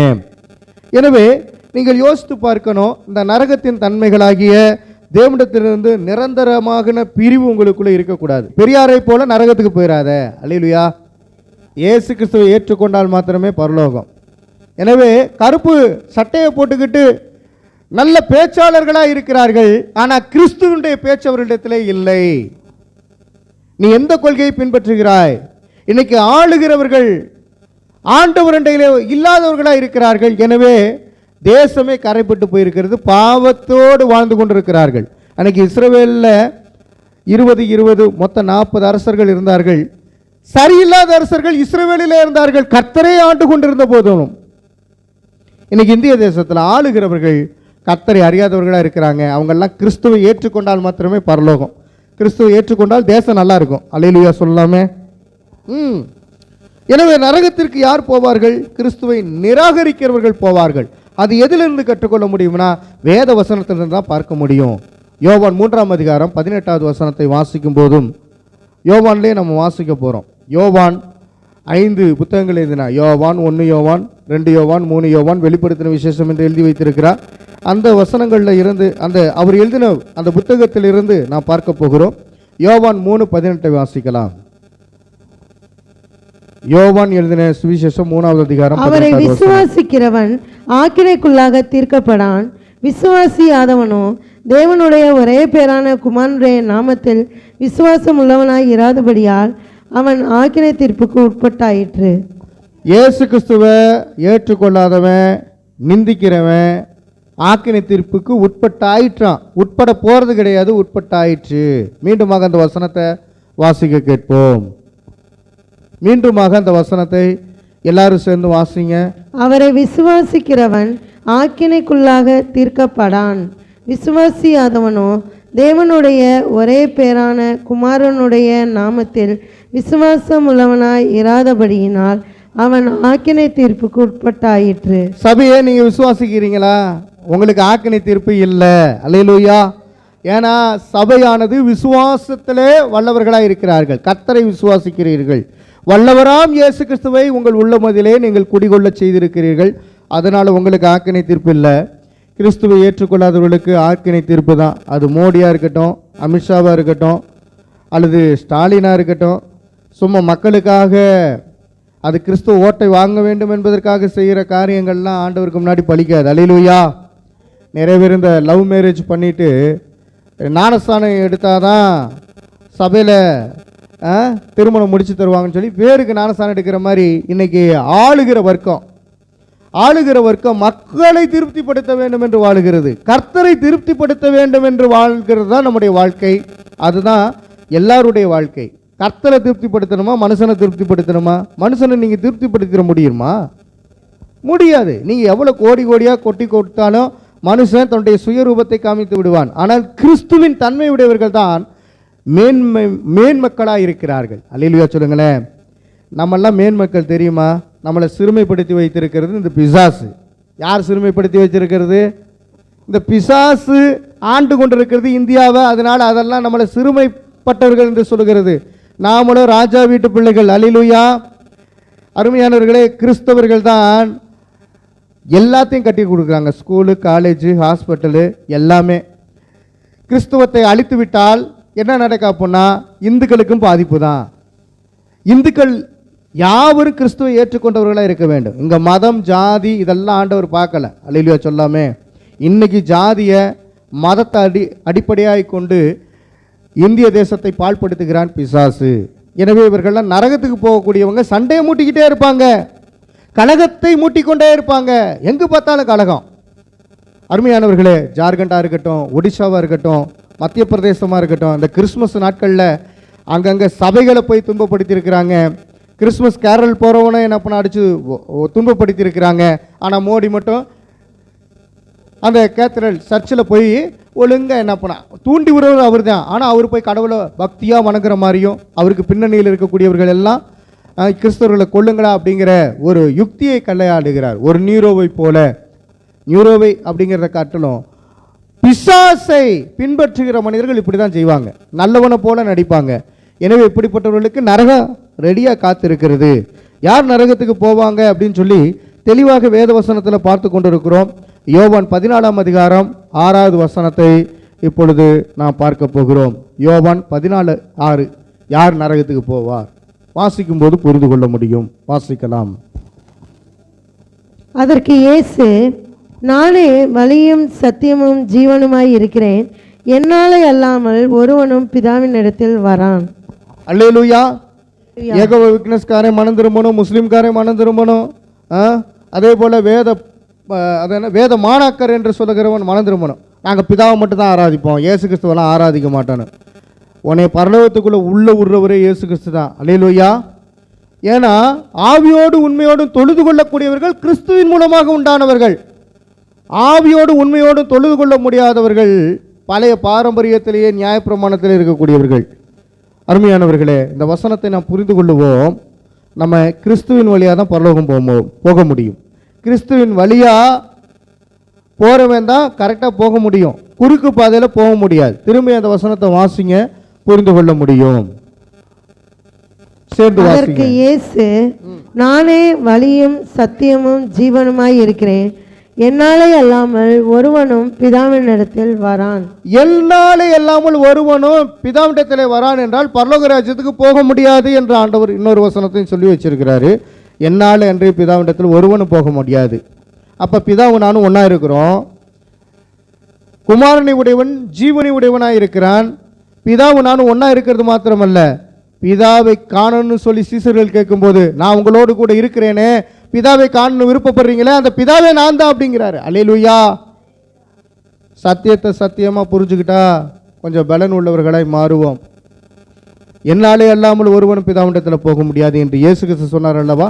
அந்த அதிகாரம் பரலோகத்துக்குரிய அதிகாரம். அவராலே அல்லாமல் ஒருவனும் போக முடியாது. கிறிஸ்துவை மறுதலிக்கிற கூட்டம் நிறைய பெருகி இருக்கிறது. கிறிஸ்துவை என்ன பண்ண முனிவரில் போய் சேர்க்கிறவன் நிறைய பேர் இருக்கிறான். எங்கள் முனிவருங்கிறான், எங்கள் குல தெய்வங்கிறான். அதாவது பல தெய்வங்கள் இருக்கு, அதில் குல தெய்வம்னு என்ன பண்ண வச்சிருக்கான். ஒருவரும் சேரக்கூடாத ஒளியில் வாசம் பண்ணுகிறவர் நம்முடைய கர்த்தராகிய இயேசு கிறிஸ்து. அல்லேலூயா. அந்த ஒளி பரலோகத்தின் ஒளி. அந்த ஒளி நமக்குள்ளே பிரகாசிக்கிறபடினால் நம்ம நீதியை பின்பற்றுகிறோம், நீதியை தரிசித்து கொண்டிருக்கிறோம். இந்த உலகில் பாருங்க, நிறைய அநீதிமான்கள் பெருகியிருக்கிறாங்க. ஏன்னா இயேசு கிறிஸ்துவை ஏற்றுக்கொள்ளவில்லை. சும்மா பேர் கிறிஸ்துவர்களாக இருக்கிறவர்கள் கூட அவங்க கிறிஸ்துவை ஏற்றுக்கொள்ளாதனால அவங்களுடைய வெளிப்பாடு தெளிவாக தெரியுது. அவங்களுடைய வாயின் வார்த்தை அநீதியானதை நாம் பார்க்க முடிகிறது. அநீதி நிறைந்த உலகம் இந்த வாய், இந்த நாக்கு, இந்த பேச்சு. இந்த அநீதி நிறைந்த உலகமாகிய பொல்லாத கிரியைகளை விட்டு விலகுங்கள், தேவனுக்குரியவைகளை பேசுங்கள். இயேசு எப்படி பேசினாரோ அதே போல நீங்களும் பேசுங்க. பரலோகத்துக்குரியவைகளை பேசுங்க. இயேசு பரலோகத்துக்குரியவைகளை பேசினார். அல்லேலூயா. நரகத்துக்குரியவைகளையும் பேசினார். மனம் திரும்பாமல் போனால் நரகம் என்று சொன்னார். இன்னைக்கு நாம் மனம் திரும்பி இருக்கிறோம். மனம் திரும்பாத பாவிகள் அநேக பேர் இருக்கிறாங்க. கிறிஸ்துவுக்குள்ளாக மனம் திரும்புவோம். கிறிஸ்துவை நிராகரிக்க கூடாது. கிறிஸ்துவை சொந்த இரட்சகராய் கொண்டிருக்கிறவர்கள் பாக்கியவான்கள். இன்னுமாக யார் நரகத்துக்கு போவாங்கன்னு இன்னொரு வசனத்தை எடுத்துக்கொள்ளலாம். 1 யோவான் 5ஆம் அதிகாரம் 12வது வசனத்தை எடுத்துக்கொள்ளுங்கள். 1 யோவான் 5ஆம் அதிகாரம் 12வது வசனத்தை இப்பொழுது நாம் வாசிக்க கேட்போம். எடுத்துட்டீங்களா எல்லாரும்? 1 யோவான் 5ஆம் அதிகாரம் 12வது வசனம். குமாரனை உடையவன் ஜீவனை உடையவன், தேவனுடைய குமாரன் இல்லாதவன் ஜீவன் இல்லாதவன். நித்திய ஜீவனை பெற்றுக்கொள்வதற்கு இயேசு வேணும். இன்னைக்கு நான் நித்திய ஜீவனை பெற்றுக்கொண்டதற்கு என்ன காரணம்னா, இயேசுவை ஏற்றுக்கொண்டு அவர் சொன்ன முறைமைகளை கடைபிடித்து கொண்டிருக்கிறேன். அதன்படி செய்கிறவனும் கைகொள்ளுகிறவனும் பாக்கியவான். அல்லேலூயா. பைபிளை படிக்கிறவனா பரலோகத்துக்கு பெற முடியாது.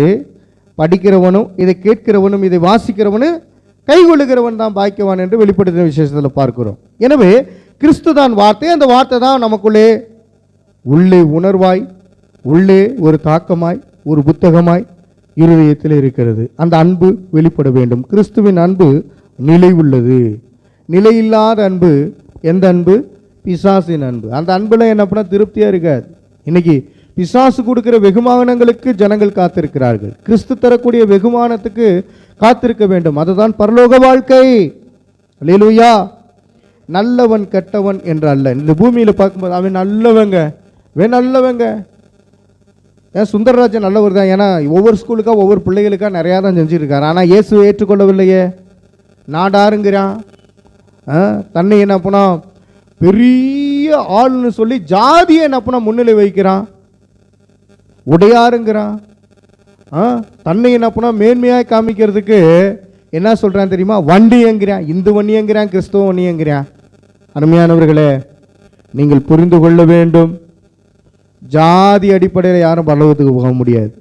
ஜாதி அடிப்படையில் அங்கே மார்க்கெல்லாம் போட மாட்டாங்க. ஜாதி அடிப்படையில் வேலை வாய்ப்பெல்லாம் கிடையாது. அல்லேலூயா. எல்லா பார்ப்பனும் பாரு, மக்களை துன்பப்படுத்தினது நரகம் தான் போகிறேன். அவன் விக்கிரக ஆராதனையை பின்பற்றுகிறபடினால மக்களை சிறுமைப்படுத்தி வைத்திருக்கிறான். அது என்ன போல ஆளுங்கள்லாம் ரொம்ப சிறுமைப்படுத்தி வச்சிருக்கிறான். பிசிக்கு வேலை வாய்ப்பு கிடையாது, ஓபிசிக்கு வேலை வாய்ப்பு கிடையாது, எஸ்சிக்கு எஸ்டிக்கு யாருக்குமே வேலை வாய்ப்பு இல்லைன்னா யாருக்குடா வேலை அப்படின்னு பார்க்கும்போது இந்த இந்திய தேசத்தில் வச்சிருக்கிறான் ஆர்எஸ்எஸ் கொள்கை உடையவ அல்லது இந்த அமைப்பை சார்ந்தவனுக்கு என்ன பண்ண வேலை வாய்ப்புன்னு வச்சிருக்கிறான். இவன்லாம் எங்கே போவான்? நரகத்துக்கு தான் போவான். காரணம் என்னன்னா, அவன் மனிதனை நேசிக்க தெரியாதவன், கர்த்தருக்கு ஏற்ற செயலை செயல்படுத்த தெரியாதவன், தேவனுடைய அன்பில் இருக்கிறவனை பாராளுமன்றத்துக்குள்ளாக உள்ளே நுழைய வைக்க மாட்டேங்கிறான். ஒரு கிறிஸ்தவன் பாராளுமன்றத்துக்குள்ளாக வரக்கூடாது என்று கங்கணம் கட்டி செயல்படுகிறவன் தான் பிசாசும் பிசாசின் மனிதர்களும். அருமையானவர்களே, இந்த பாராளுமன்றத்தில் உள்ளனா பரலோக ராஜ்யத்தில் நம்ம அனுபவிக்க போகிறோம், அவன் நரகத்தில் போகிறான். அருமையானவர்களே, நாம் நேசிக்கக்கூடியவர்கள். ஆனால் இந்த பூமியில் கெட்டவர்கள் அதிகமாக இருக்கிறாங்க. ஆண்டவர் பார்க்கும்போது எப்படி பார்ப்பார் தெரியுமா? நல்லவன் கெட்டவனு பார்க்க மாட்டார். ஏன்னா நிறைய பொருள்கள்லாம் உதவி செஞ்சுருப்பாங்க. இந்துக்கள்லேயே நிறைய பேர் உதவி செய்கிறாங்களா இல்லையா? கர்த்தரை அறியாதவங்க நிறையா உதவி செய்கிறான். பணத்தை என்ன பண்ண வாரி வழங்குறான். அதே போல் ஏழைகளுக்கு உதவி செய்கிறான், தான தர்மங்களை செய்கிறான், ட்ரெஸ் இல்லாதவர்களுக்கு ட்ரெஸ் வாங்கி கொடுக்குறான். அருமையானவர்களே, எல்லாம் ரைட்டு தான். ஆனால் இயேசு கிறிஸ்துவை அவன் ஏற்றுக்கொள்ளவில்லையே, அதை மட்டும் மறுதளித்து விடுகிறானே, அவன் பரலோகம் போக முடியுமா? முடியாது. அருமையானவர்களே, இயேசுவை ஏற்றுக்கொண்டவரா என்பதே முக்கியம். நீங்கள் இயேசு கிறிஸ்துவை ஏற்றுக்கொண்டிருக்கிறீர்கள், நீங்கள் பாக்கியவான்கள். எல்லாரும் பாக்கியவான்களாய் மாறுவதற்கு இயேசு கிறிஸ்துவை ஏற்றுக்கொள்ள வேண்டும். அதே போல மதசார்பான போலி விசுவாசிகள் பெருகியிருக்கிறார்கள். இன்னைக்கு பாருங்க, நிறைய பாஸ்டர்ஸாக இருக்கட்டும், ஃபாதராக இருக்கட்டும், டிஎம்கேக்கு என்ன பண்ணால் பாதி வேறு, ஏடிஎம்கேக்கு பாதி வேறு. இன்னொரு இடத்துல நான் பார்க்கும் பொழுது விஜய் கட்சிக்கு நாங்கள் போகிறோன்னு சொல்லி நிறையா பாஸ்டரும் நிறையா ஃபாதரும் விஜய் அடுத்து ஜெயிக்க போகிறார் 2026 அப்படின்னு சொல்லிட்டு இருக்காங்க. கூடு போட்டுக்கிட்டு இருக்கிறாங்க. நீ கிறிஸ்துவை மேன்மைப்படுத்த வேண்டும், கட்சியை மேன்மைப்படுத்தக்கூடாது. உலக கட்சி உனக்கு ஒரு சோறும் தராது. உலக கட்சி ஏற்கனவே நிறைய செத்து போச்சு. அல்லேலூயா. எகிப்து பிரம்மாண்டமாய் ஆண்டு கொண்டிருந்தது, வீழ்ந்துருச்சு. ரோம சக்கரவர்த்தி என்று சொன்னார்கள். ரோம அரசாங்கம் பெரிய அரசாங்கமாக இருந்தது, அது வீழ்ச்சி அடைஞ்சிருச்சு. அல்லேலூயா. அருமையானவர்களே, பெரிய பெரிய சாம்ராஜ்யமெல்லாம் வீழ்ச்சி அடைஞ்சு போயிடுச்சு. எந்த ராஜ்யம் வேணுமாலும் எப்போ வேணுமாலும் வீழ்ச்சி அடையும். ஆனால் வீழ்ச்சி அடையாத ஒரே ராஜாங்கம் பரலோக ராஜாங்கம். வீழ்ச்சி அடையாத ஒரே கிங்டம் ஹெவன்லி கிங்டம். அந்த கிங்டம்குள்ளே நம்ம போகிறதுக்கு தான் காத்திருக்கணும். இப்போ பாருங்கள், மதச்சார்பான போலி விசுவாசிகள் பெருகியிருக்கிறாங்க. மத்தேயு 7ஆம் அதிகாரம் 21 23 முடிய உள்ள வசனங்களை வாசிங்க. இப்படிப்பட்டவர்கள் போலியான விசுவாசிகள் பரலோக ராஜ்யத்துக்கு போக முடியாது. போலியான விசுவாசிகளாக இருக்கக்கூடாது. கட்சியை பிரபலப்படுத்தக்கூடாது. அதாவது உலக பிரகாரமான கட்சிக்கு முக்கியத்துவம் கொடுத்து கர்த்தரை மறுதளித்து விடக்கூடாது. கர்த்தருடைய நாமத்தை தூசித்து விடக்கூடாது. மத்தேயு 7ஆம் அதிகாரம் 21 முதல் 23 வரை. பரலோகத்தில் இருக்கிற என் பிதாவின் சித்தத்தின்படி செய்கிறவனே பரலோக ராஜ்யத்தில் பிரவேசிப்பானே அல்லாமல் என்னை நோக்கி கர்த்தாவே கர்த்தாவே என்று சொல்லுகிறவன் அதிலே பிரவேசிப்பதில்லை. அந்நாளில் அநேகர் என்னை நோக்கி கர்த்தாவே கர்த்தாவே, உமது நாமத்தினாலே தீர்க்க தரிசனம் உரைத்தோம் அல்லவா, உமது நாமத்தினாலே பிசாசுகளை துரத்தினோம் அல்லவா, உமது நாமத்தினாலே அநேக அற்புதங்களை செய்தோம் அல்லவா என்பார்கள். அப்பொழுது நான் ஒரு காலம் உங்களை அறியவில்லை, அக்கிரம செய்கைக்காரரே, என்னை விட்டு அகன்று போங்கள் என்று அவர்களுக்கு சொல்லுவேன். அல்லேலூயா. யோசனை வருது. மோடி என்ன பண்ணால் மேலே போயிட்டு என்ன சொல்லுவார் தெரியுமா? நான்லாம் சிறுபான்மையினருக்கு எவ்வளவு நன்மை செய்தேன் அல்லவா, நான் 2025 கிறிஸ்மஸுக்கு நான் போய் தெய்வத்தை உண்மைதான கும்பிட்டேன் அப்படின்லாம் பேசுவார். வெளியில் போட நாய் அப்படின்னு ஆண்டவர் துரத்தி விட்டுருவார். அருமையானவர்களே, நீங்கள் புரிந்து கொள்ள வேண்டும், கர்த்தருக்காக உண்மையாய் வைராக்கியம் பாராட்டுகிறவர்கள் தேவை. அல்லேலூயா. நீங்கள்லாம் கிறிஸ்துவுக்குரியவர்கள், உண்மை உள்ளவர்கள் என்பதை நான் புரிந்து வைத்திருக்கிறேன்.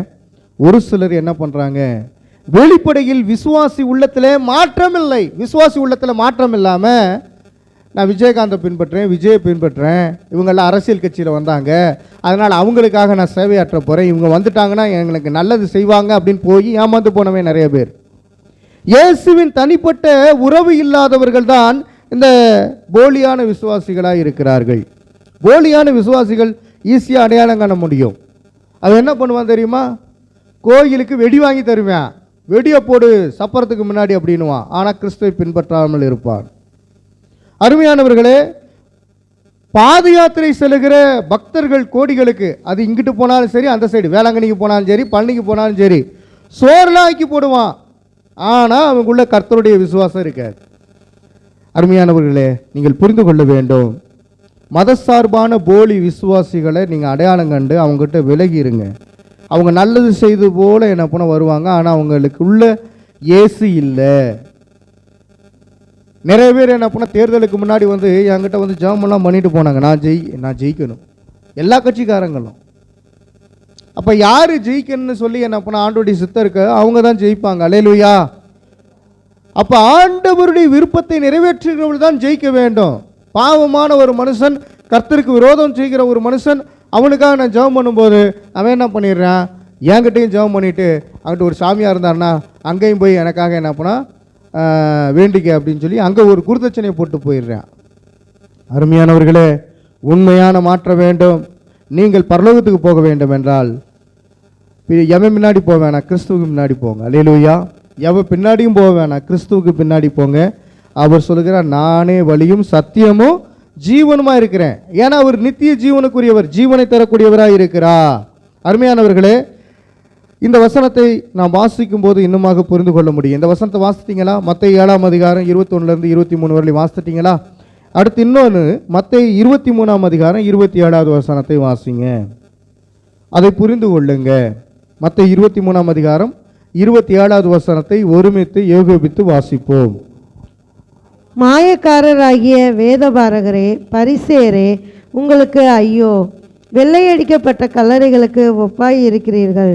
அவைகள் புறமே அலங்காரமாய் காணப்படும், உள்ளேயோ மரித்தவர்களின் எலும்புகளினாலும் சகல அசுத்தத்தினாலும் நிறைந்திருக்கும்.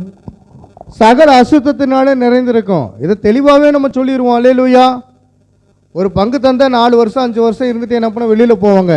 மக்களுக்கு துரோகத்தை விளைக்கு வகையில் தெளிவாகவே சொல்கிறேன். செல்வராஜ் பாதர் எவ்வளவு நாள் என்ன பண்ண எவ்வளோ தூரம் தான் இருந்தாலும் மனம் திரும்பலன்னா பரலோகராஜ்யம் போக முடியாது. அல்லேலூயா. எத்தனை சிலையை நீ வைப்ப, எத்தனை சிலையை வைப்ப, எத்தனை என்ன பண்ண சுரூபங்களை வைத்து அவைகளை நமஸ்கரித்து அவைகளுக்கு என்ன பண்ண மேலே தண்ணி தெளித்து அதுக்கு நான் உயிர் ஊட்டம் தர்றேன்னு சொல்கிற பொல்லாத ஆவிகள் இன்னைக்கு ஆண்டு கொண்டு இருக்கிறது. அதுக்கு பின்னாடி மக்கள்லாம் போயிட்டு இருக்கிறாங்க.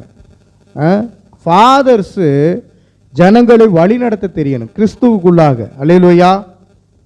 நவனாலே இருக்கிறான், கிறிஸ்துவை பற்றி அவனுக்கு சொல்ல தெரியல. கர்த்தராகிய தேவனை பின்பற்ற சொல்லி மக்களை வலியுறுத்த தெரியாத ஃபாதர்ஸ் இருந்து என்ன பிரயோஜனம்? குடிக்கிறவனை கண்டிக்க தெரியல. அநேக பேர் என்ன பண்ண சீட்டு வித்துக்கிட்டு இருக்கான், அவனை கண்டிக்க தெரியல. அருமையானவர்களே, கள்ளச்சாராயம் இன்னைக்கு என்ன பண்ண காய்ச்சுறாங்க, அதை கண்டிக்க தெரியல.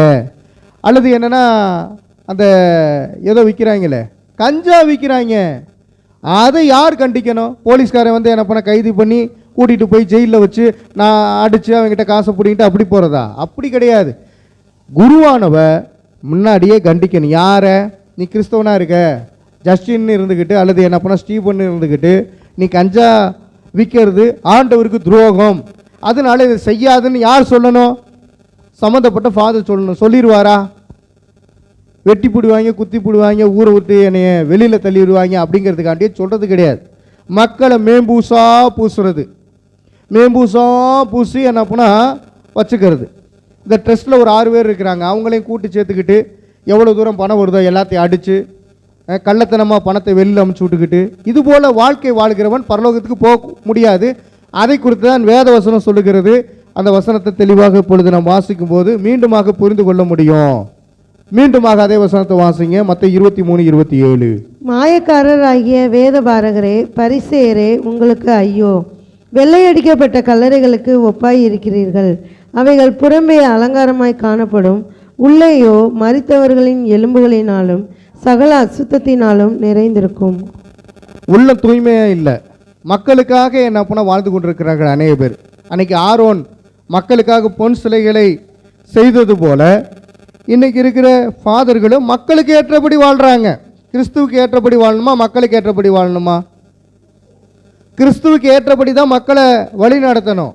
இன்னைக்கு பாருங்க, வெளியில் வெள்ளடிக்கப்பட்ட கல்லறைகளாக இருக்கிறாங்க, உள்ளுக்குள்ளே எலும்பு கூடுகளாக இருக்கிறாங்க. அதாவது இந்த ஆத்மா சரியில்லை, வெளியில் என்ன பண்ண வெள்ளையும் சொல்லையும் போட்டுக்கிட்டு மக்கள் பார்வையில் என்ன பண்ண நல்லவனை போல வாழ்கிறாங்க, பரிசேயன் சதிசேயனை போல. உங்களுக்கு ஐயோ என்று ஆண்டவர் சொல்லுகிறார். ஐயோன்னு என்ன தெரியுமா? நரகம் போயிடுவோன்னு அர்த்தம். ஐயோக்கு என்ன மீனிங்கு இந்த இடத்துல? நரகம் போயிடுவ. ஏன்னா நீ வாழ்க்கை சரியில்லை, உன்னுடைய கிரியைகள் சரியில்லை, உன்னுடைய பேச்சு என்ன பண்ண மக்களை அப்படியே என்ன பண்ண பரலோகம் போக வைக்கிற மாதிரி இருக்கு. ஆனால் பரலோகத்துக்கு நீ கூட்டிகிட்டு போகல, நரகத்துக்கு கூட்டிகிட்டு போகிற.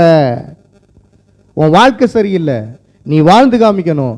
கர்த்தருக்கு ஏற்றபடி வாழ்ந்து அதன்படி பிரசங்கம் பண்ணு. ஸ்தேவானை போல மாறு. அல்லேலூயா. ஸ்தேவான் முதல் இரத்த சாட்சியாக மரித்தார். இதை நாம் அப்போஸ்தலர் நடவடிக்கையில் 6-7 அதிகாரங்களில் வாசிக்க முடியும். அவர் உண்மையுள்ளவராய் இருந்தார், பரிசுத்தாவியை பெற்றவராய் இருந்தார், அடிபட்டு சத்தாலும் பரவாயில்லன்னு சொல்லி சத்தியத்தை போதித்தார். அதனால தான் ஆண்டவர் எழுந்து நின்று அவருக்கு சல்யூட் அடித்தார். அல்லேலூயா. ஆண்டவர் எழுந்து நின்று வரவேற்றார். அவர் மரிக்கிறத பார்த்துக்கிட்டே இருந்தார். அவர் ஸ்தேவான் நரகத்துக்கு போவாரா, பரலோகத்துக்கு போவாரா? பரலோகத்துக்கு தானே போவார். அவர் ஒருபோது என்ன பண்ணா மூடி மறைக்கலையில, சத்தியத்தை சத்தியமாக சொல்லிட்டார்ல, வெளிப்படையாக சொல்லிட்டார்ல. இன்னைக்கு அடக்கி வச்சுக்கிறாங்க, அடி வாங்கிடுவோமா அப்படின்னு. அப்படி இருக்கக்கூடாது. அப்படிப்பட்டவன் நரகத்துக்கு போயிடுவான். சத்தியத்தை அடக்கி வச்சுக்கிட்டு மக்களை எப்படி பரலோகத்துக்கு கொண்டுட்டு போக முடியும்? சத்தியத்தை சத்தியமாக பேசுகிறவர்கள் பரலோகம் போக முடியும். அவர்களுக்காக தான் பரலோகம்.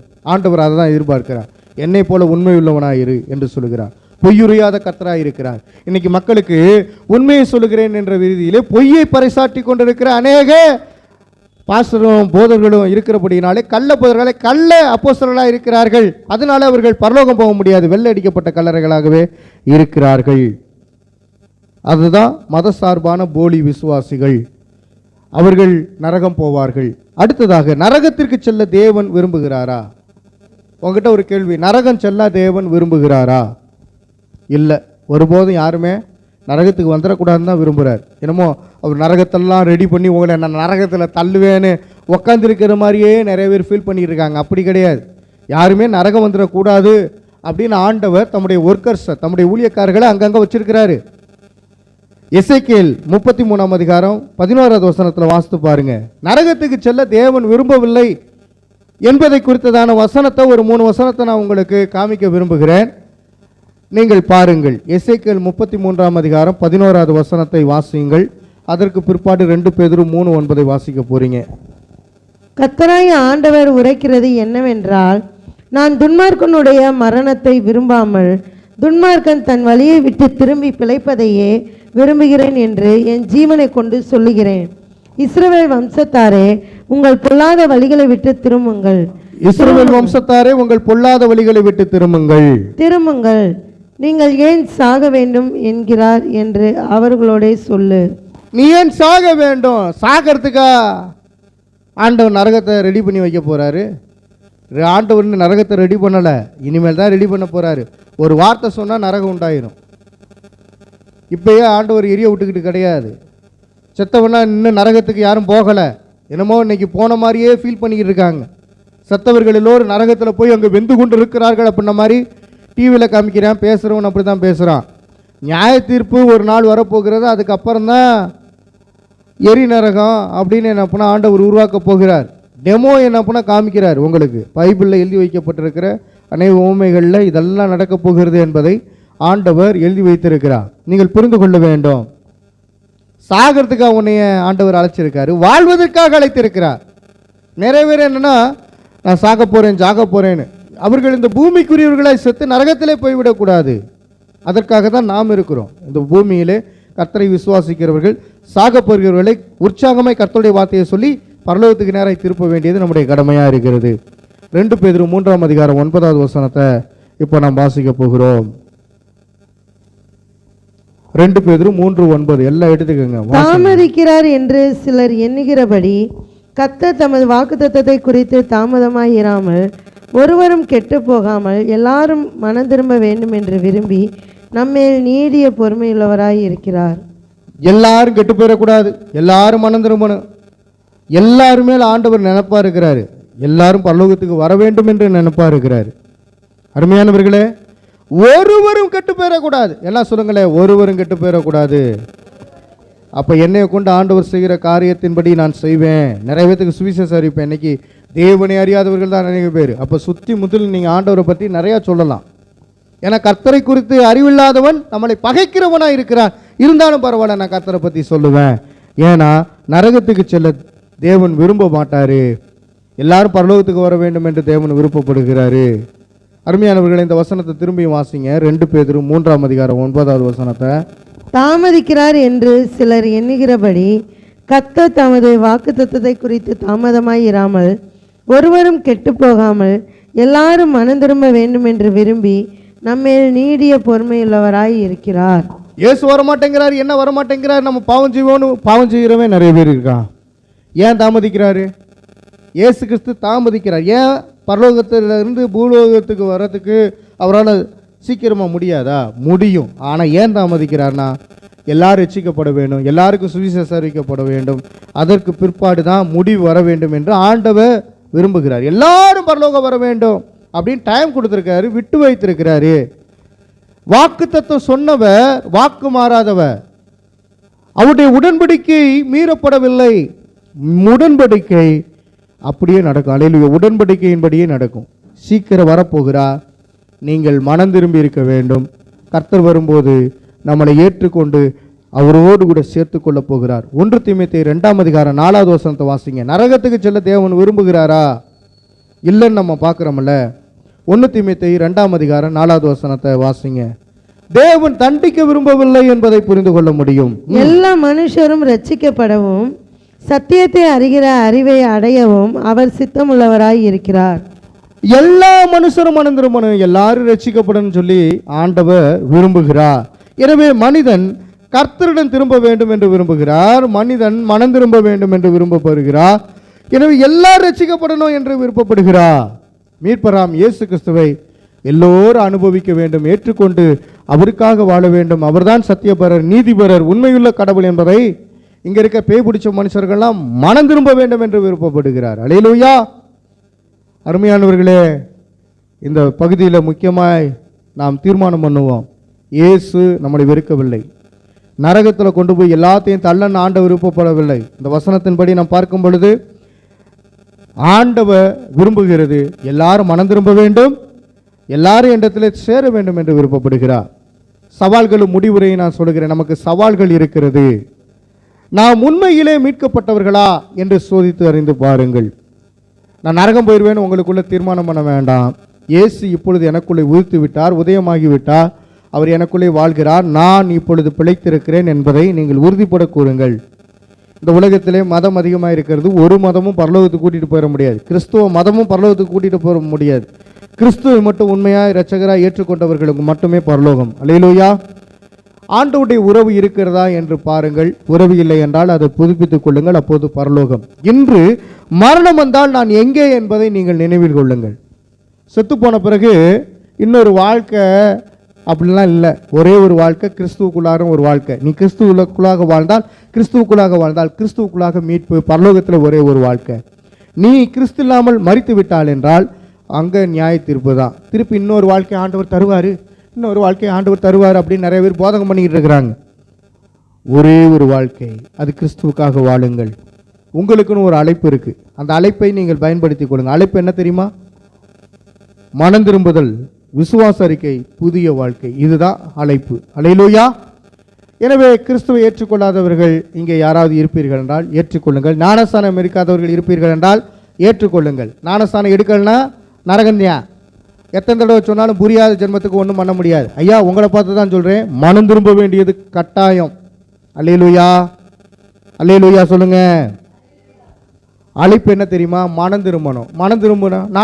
நான் சின்ன வயசுல எடுத்துட்டேன். நான் வந்து ஆர்சி கோயிலே எடுத்துட்டேன், சிஎஸ்எஸ் கோயிலே எடுத்துட்டேன், சிஎஸ்ஐ வகுப்புலேயே நான் எடுத்துட்டேன். பரலோகத்துக்கு போக முடியாது. இப்போ நீங்கள் ஏற்றுக்கொண்டா ரைட், மனம் திரும்பி இருக்கணும். ரெண்டாவது விசுவாச அறிக்கை பண்ணியிருக்கணும். பாவ சங்கீதன் போய் சாமியார்கிட்ட போய் இருக்கிற பாவத்தை எல்லாத்தையும் சொல்லாமல் 4 விதமாக சொல்லிட்டு மனஸ்தாபப்படுகிறேன் போகிறது கிடையாது. திரும்ப திரும்ப பாவம் செய்கிறது கிடையாது. புதிய ஒரு வாழ்க்கை முழுவதுமாக வாழ்வதற்கு அர்ப்பணித்து விட வேண்டும். அல்லேலூயா சொல்லுங்களேன். சொல்கிறதுக்கு இல்லையே, நரகத்தை குறித்து பிரசங்கம் பண்ணுறதுனால உங்களுக்கு ஒரு விதமாக இருக்குதா? பரலோகத்தை குறித்து நான் சொல்லிக்கொண்டே வருகிறேன். பரலோகம்தான் நம்முடைய வாழ்க்கை, பரலோகம்தான் என் பேச்சு, பரிசுத்தம்தான் என்னுடைய மூச்சு என்று பாட முடியும். அதே நேரத்தில் நரக வாழ்க்கை நமக்கு வேணாம். நரகத்துக்கு போகக்கூடாது அப்படிங்கிறதுக்காண்டி தானே கண்டித்து பிரசங்கம். கண்டித்து பிரசங்கம் பண்ணாலே இவன் கிடைக்கிறேன், இவன் என்ன பண்ண வாயிலிருந்து நல்ல வார்த்தையே வராது போல அப்படின்ன மாதிரி. அருமையானவர்களை, இயேசு கிறிஸ்து கண்டித்து பிரசங்கம் பண்ணினார், நல்ல வார்த்தைகளை தான் பேசினார். முத்துக்கள் எது? பரலோகம் என்று பிரசங்கம் பண்ணினார். அல்லேலூயா. விளை நிலையம் எது? விளைந்த அந்த அறுவடைக்குரிய நிலம் எது என்பதை ஆண்டவர் தெளிவாக சொல்கிறார். அதான் பரலோகம் என்று சொல்லுகிறார். அல்லேலூயா. வலை எது என்று சொல்லுகிறார்? பரலோகம் என்று சொல்லுகிறார். அல்லேலூயா. அருமையானவர்களே, அநேக ஓமைகளை பரலோகத்தை குறித்து சொல்லிக்கொண்டே வந்தவர் நரகத்தை குறித்து சொல்லிக்கொண்டே வருகிறார். நரகத்தை குறித்து சொல்லும்போது மக்கள் என்ன உணர்வடையவில்லை. இன்று உணர்வடையுங்கள். ஆண்டவர் உங்களை அழைத்திருக்கிறார். 1 மனம் திரும்புதலுக்கு, 2 விசுவாச அறிக்கைக்கு, 3வது புதிய வாழ்க்கைக்கு. புதிய வாழ்க்கை கிறிஸ்து மட்டுமே தர முடியும். கிறிஸ்து இல்லாத வாழ்க்கை பழைய வாழ்க்கை தான். எனவே நாம் ஜெபிக்க போகிறோம். எழுந்து நிற்போம், நாம் ஜெபிப்போம். ஆண்டவராகிய இயேசுவே, நாங்கள் நரகத்திற்கு பயந்து அல்ல, உம்மை நேசித்து வாழ எனக்கு உதவுங்கப்பான்னு சொல்லி ஜெபிக்க போறீங்க. அல்லேலூயா. நான் சொல்லுங்க. ஆண்டவராகிய இயேசு கிறிஸ்துவே, நாங்கள் நரகத்திற்கு பயந்து அல்ல,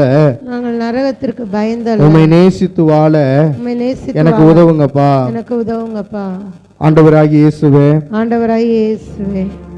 என்னை நீங்க தண்டிக்க மாட்டீங்க. நான் உண்மையிலே உம்முடைய பிள்ளை. என்னை நீங்க மீட்டெடுத்திருக்கீங்க.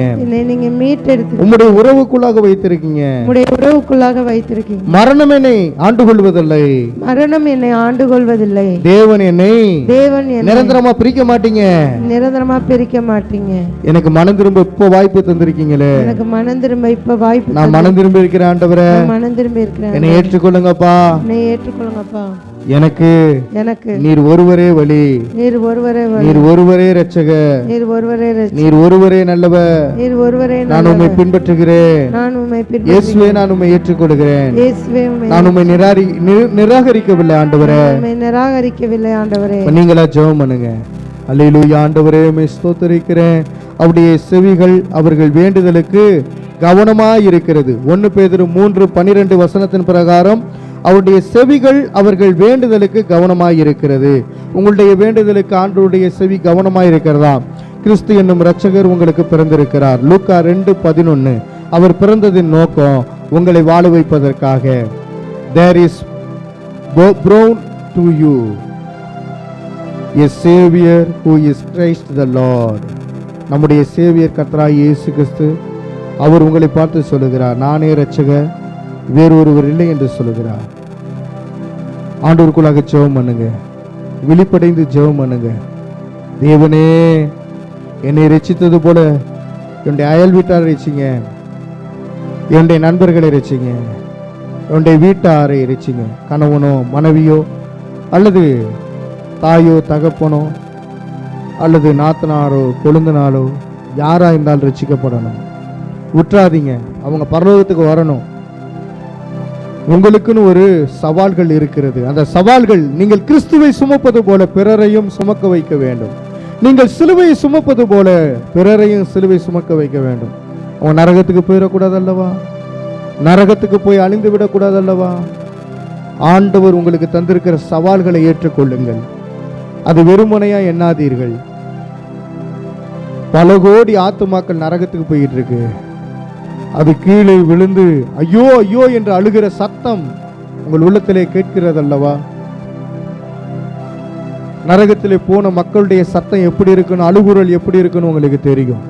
அவருடைய புலம்பல்களும் அவர்களுடைய அகோர காரியங்களை நீங்கள் இப்பொழுது மனதுக்கு கொண்டு வரும் பொழுது அவர்கள் எப்படியெல்லாம் அந்த தண்டனை பெறுகிறார்கள் என்பதை மனதுக்கு கொண்டு வரும்போது இப்பொழுதே ஒரு பெரிய மாற்றம் உங்களுக்குள்ளாக உண்டாகட்டும். இப்பொழுதே நீதியின் சூரியன் உங்களுக்குள்ளே உதித்திருக்கிறார். கிறிஸ்து இருக்கிறதுனால எல்லாரும் ரட்சிக்கப்படணும். நரக தண்டனைக்கு போயிடக்கூடாது. அங்கே புலி சாவாமலும் அக்கினி அவியாமலும் இருக்குமாம். அங்கே பயங்கரமான பொல்லாத கிரிகள் உண்டாகுமா. பிசாசின் மனிதர்கள் அங்கே அழித்து போடப்படுகிறார்கள் கிறிஸ்துவினாலே. இப்பொழுதே நாம் ஆண்டவருக்குள்ள ஒப்பு கொடுப்போம். நம்ம அந்த இடத்துக்கு போக மாட்டோம் என்கிற விசுவாசம் நமக்குள்ளே இருக்கிறது. ஏன்னா விசுவாசத்தின் தகப்பனாகிய இயேசு கிறிஸ்து நமக்குள்ளே இருக்கிறார். விசுவாசத்தின் தகப்பன் ஆபிரகாம் என்று சொல்லிக்கொள்ள இருக்க வேண்டாம். அவர் பிதாவை விசுவாசித்தார். பிதாவை நாம் விசுவாசிக்கிறோம். கிறிஸ்துவின் வழியாக விசுவாசிக்கிறோம். பிசாசை வீழ்த்துவதற்காக கிறிஸ்து நமக்குள்ளே இருக்கிறார். அல்லேலூயா, அல்லேலூயா, ஹல்லேலூயா. ரிஷகதலரபதலரபா. ஆவியானவரே, முற்றிலுமாக எங்களை ஒப்பு கொடுக்கிறோம். பரிசுத்தமுள்ளவரே, உம்மை ஸ்தோத்திரிக்கிறோம். I will love you, O Lord, my strength. என் பலனாகிய கர்த்தாவே, உம்மில் அன்பு கூறுகிறேன். இதை சங்கீதத்தில் 18ஆம் அதிகாரம் 1வது வசனத்தில் வாசிக்க முடியும். I will love you, O Lord, my strength. ஆண்டவர்கிட்ட அன்பு கூறுங்க. பிறரிடத்திலும் அன்பு கூற வேண்டும் என்று ஆண்டவர் விருப்பப்படுகிறார் அல்லவா? அந்த அன்பை ஏற்றுக்கொள்ளுங்க. அல்லேலூயா. முக்கிய அம்சம் என்னன்னா, சிலுவை, இரத்தம், உயிர்த்தெழுதல். சிலுவை தண்டனையிலிருந்து நமக்கு ஒரு மாற்றத்தை ஏற்படுத்தி இருக்கிறது. இயேசுவின் இரத்தம் பாவ நிவாரணமாய் நமக்குள்ளே காணப்படுகிறது. அவருடைய உயிர்த்தெழுதல் நித்திய நம்பிக்கையாய் நமக்குள்ளே இருக்கிறது. நாமும் ஒரு நாள் உயிர்த்தெழ போகிறோம் என்கிற விசுவாச நம்பிக்கை நமக்குள்ளே காணப்பட்டு கொண்டிருக்கிறது. தேவனுக்குள்ளாக நம்மளை அர்ப்பணித்திருக்கிறோம். கர்த்தர் நம்முடைய ஜெபத்தை கேட்டதற்காக எல்லா ஸ்தோத்திரம் பண்ணலாமா? ஸ்தோத்திரம், ஸ்தோத்திரம், ஸ்தோத்திரம், ஸ்தோத்திரம்.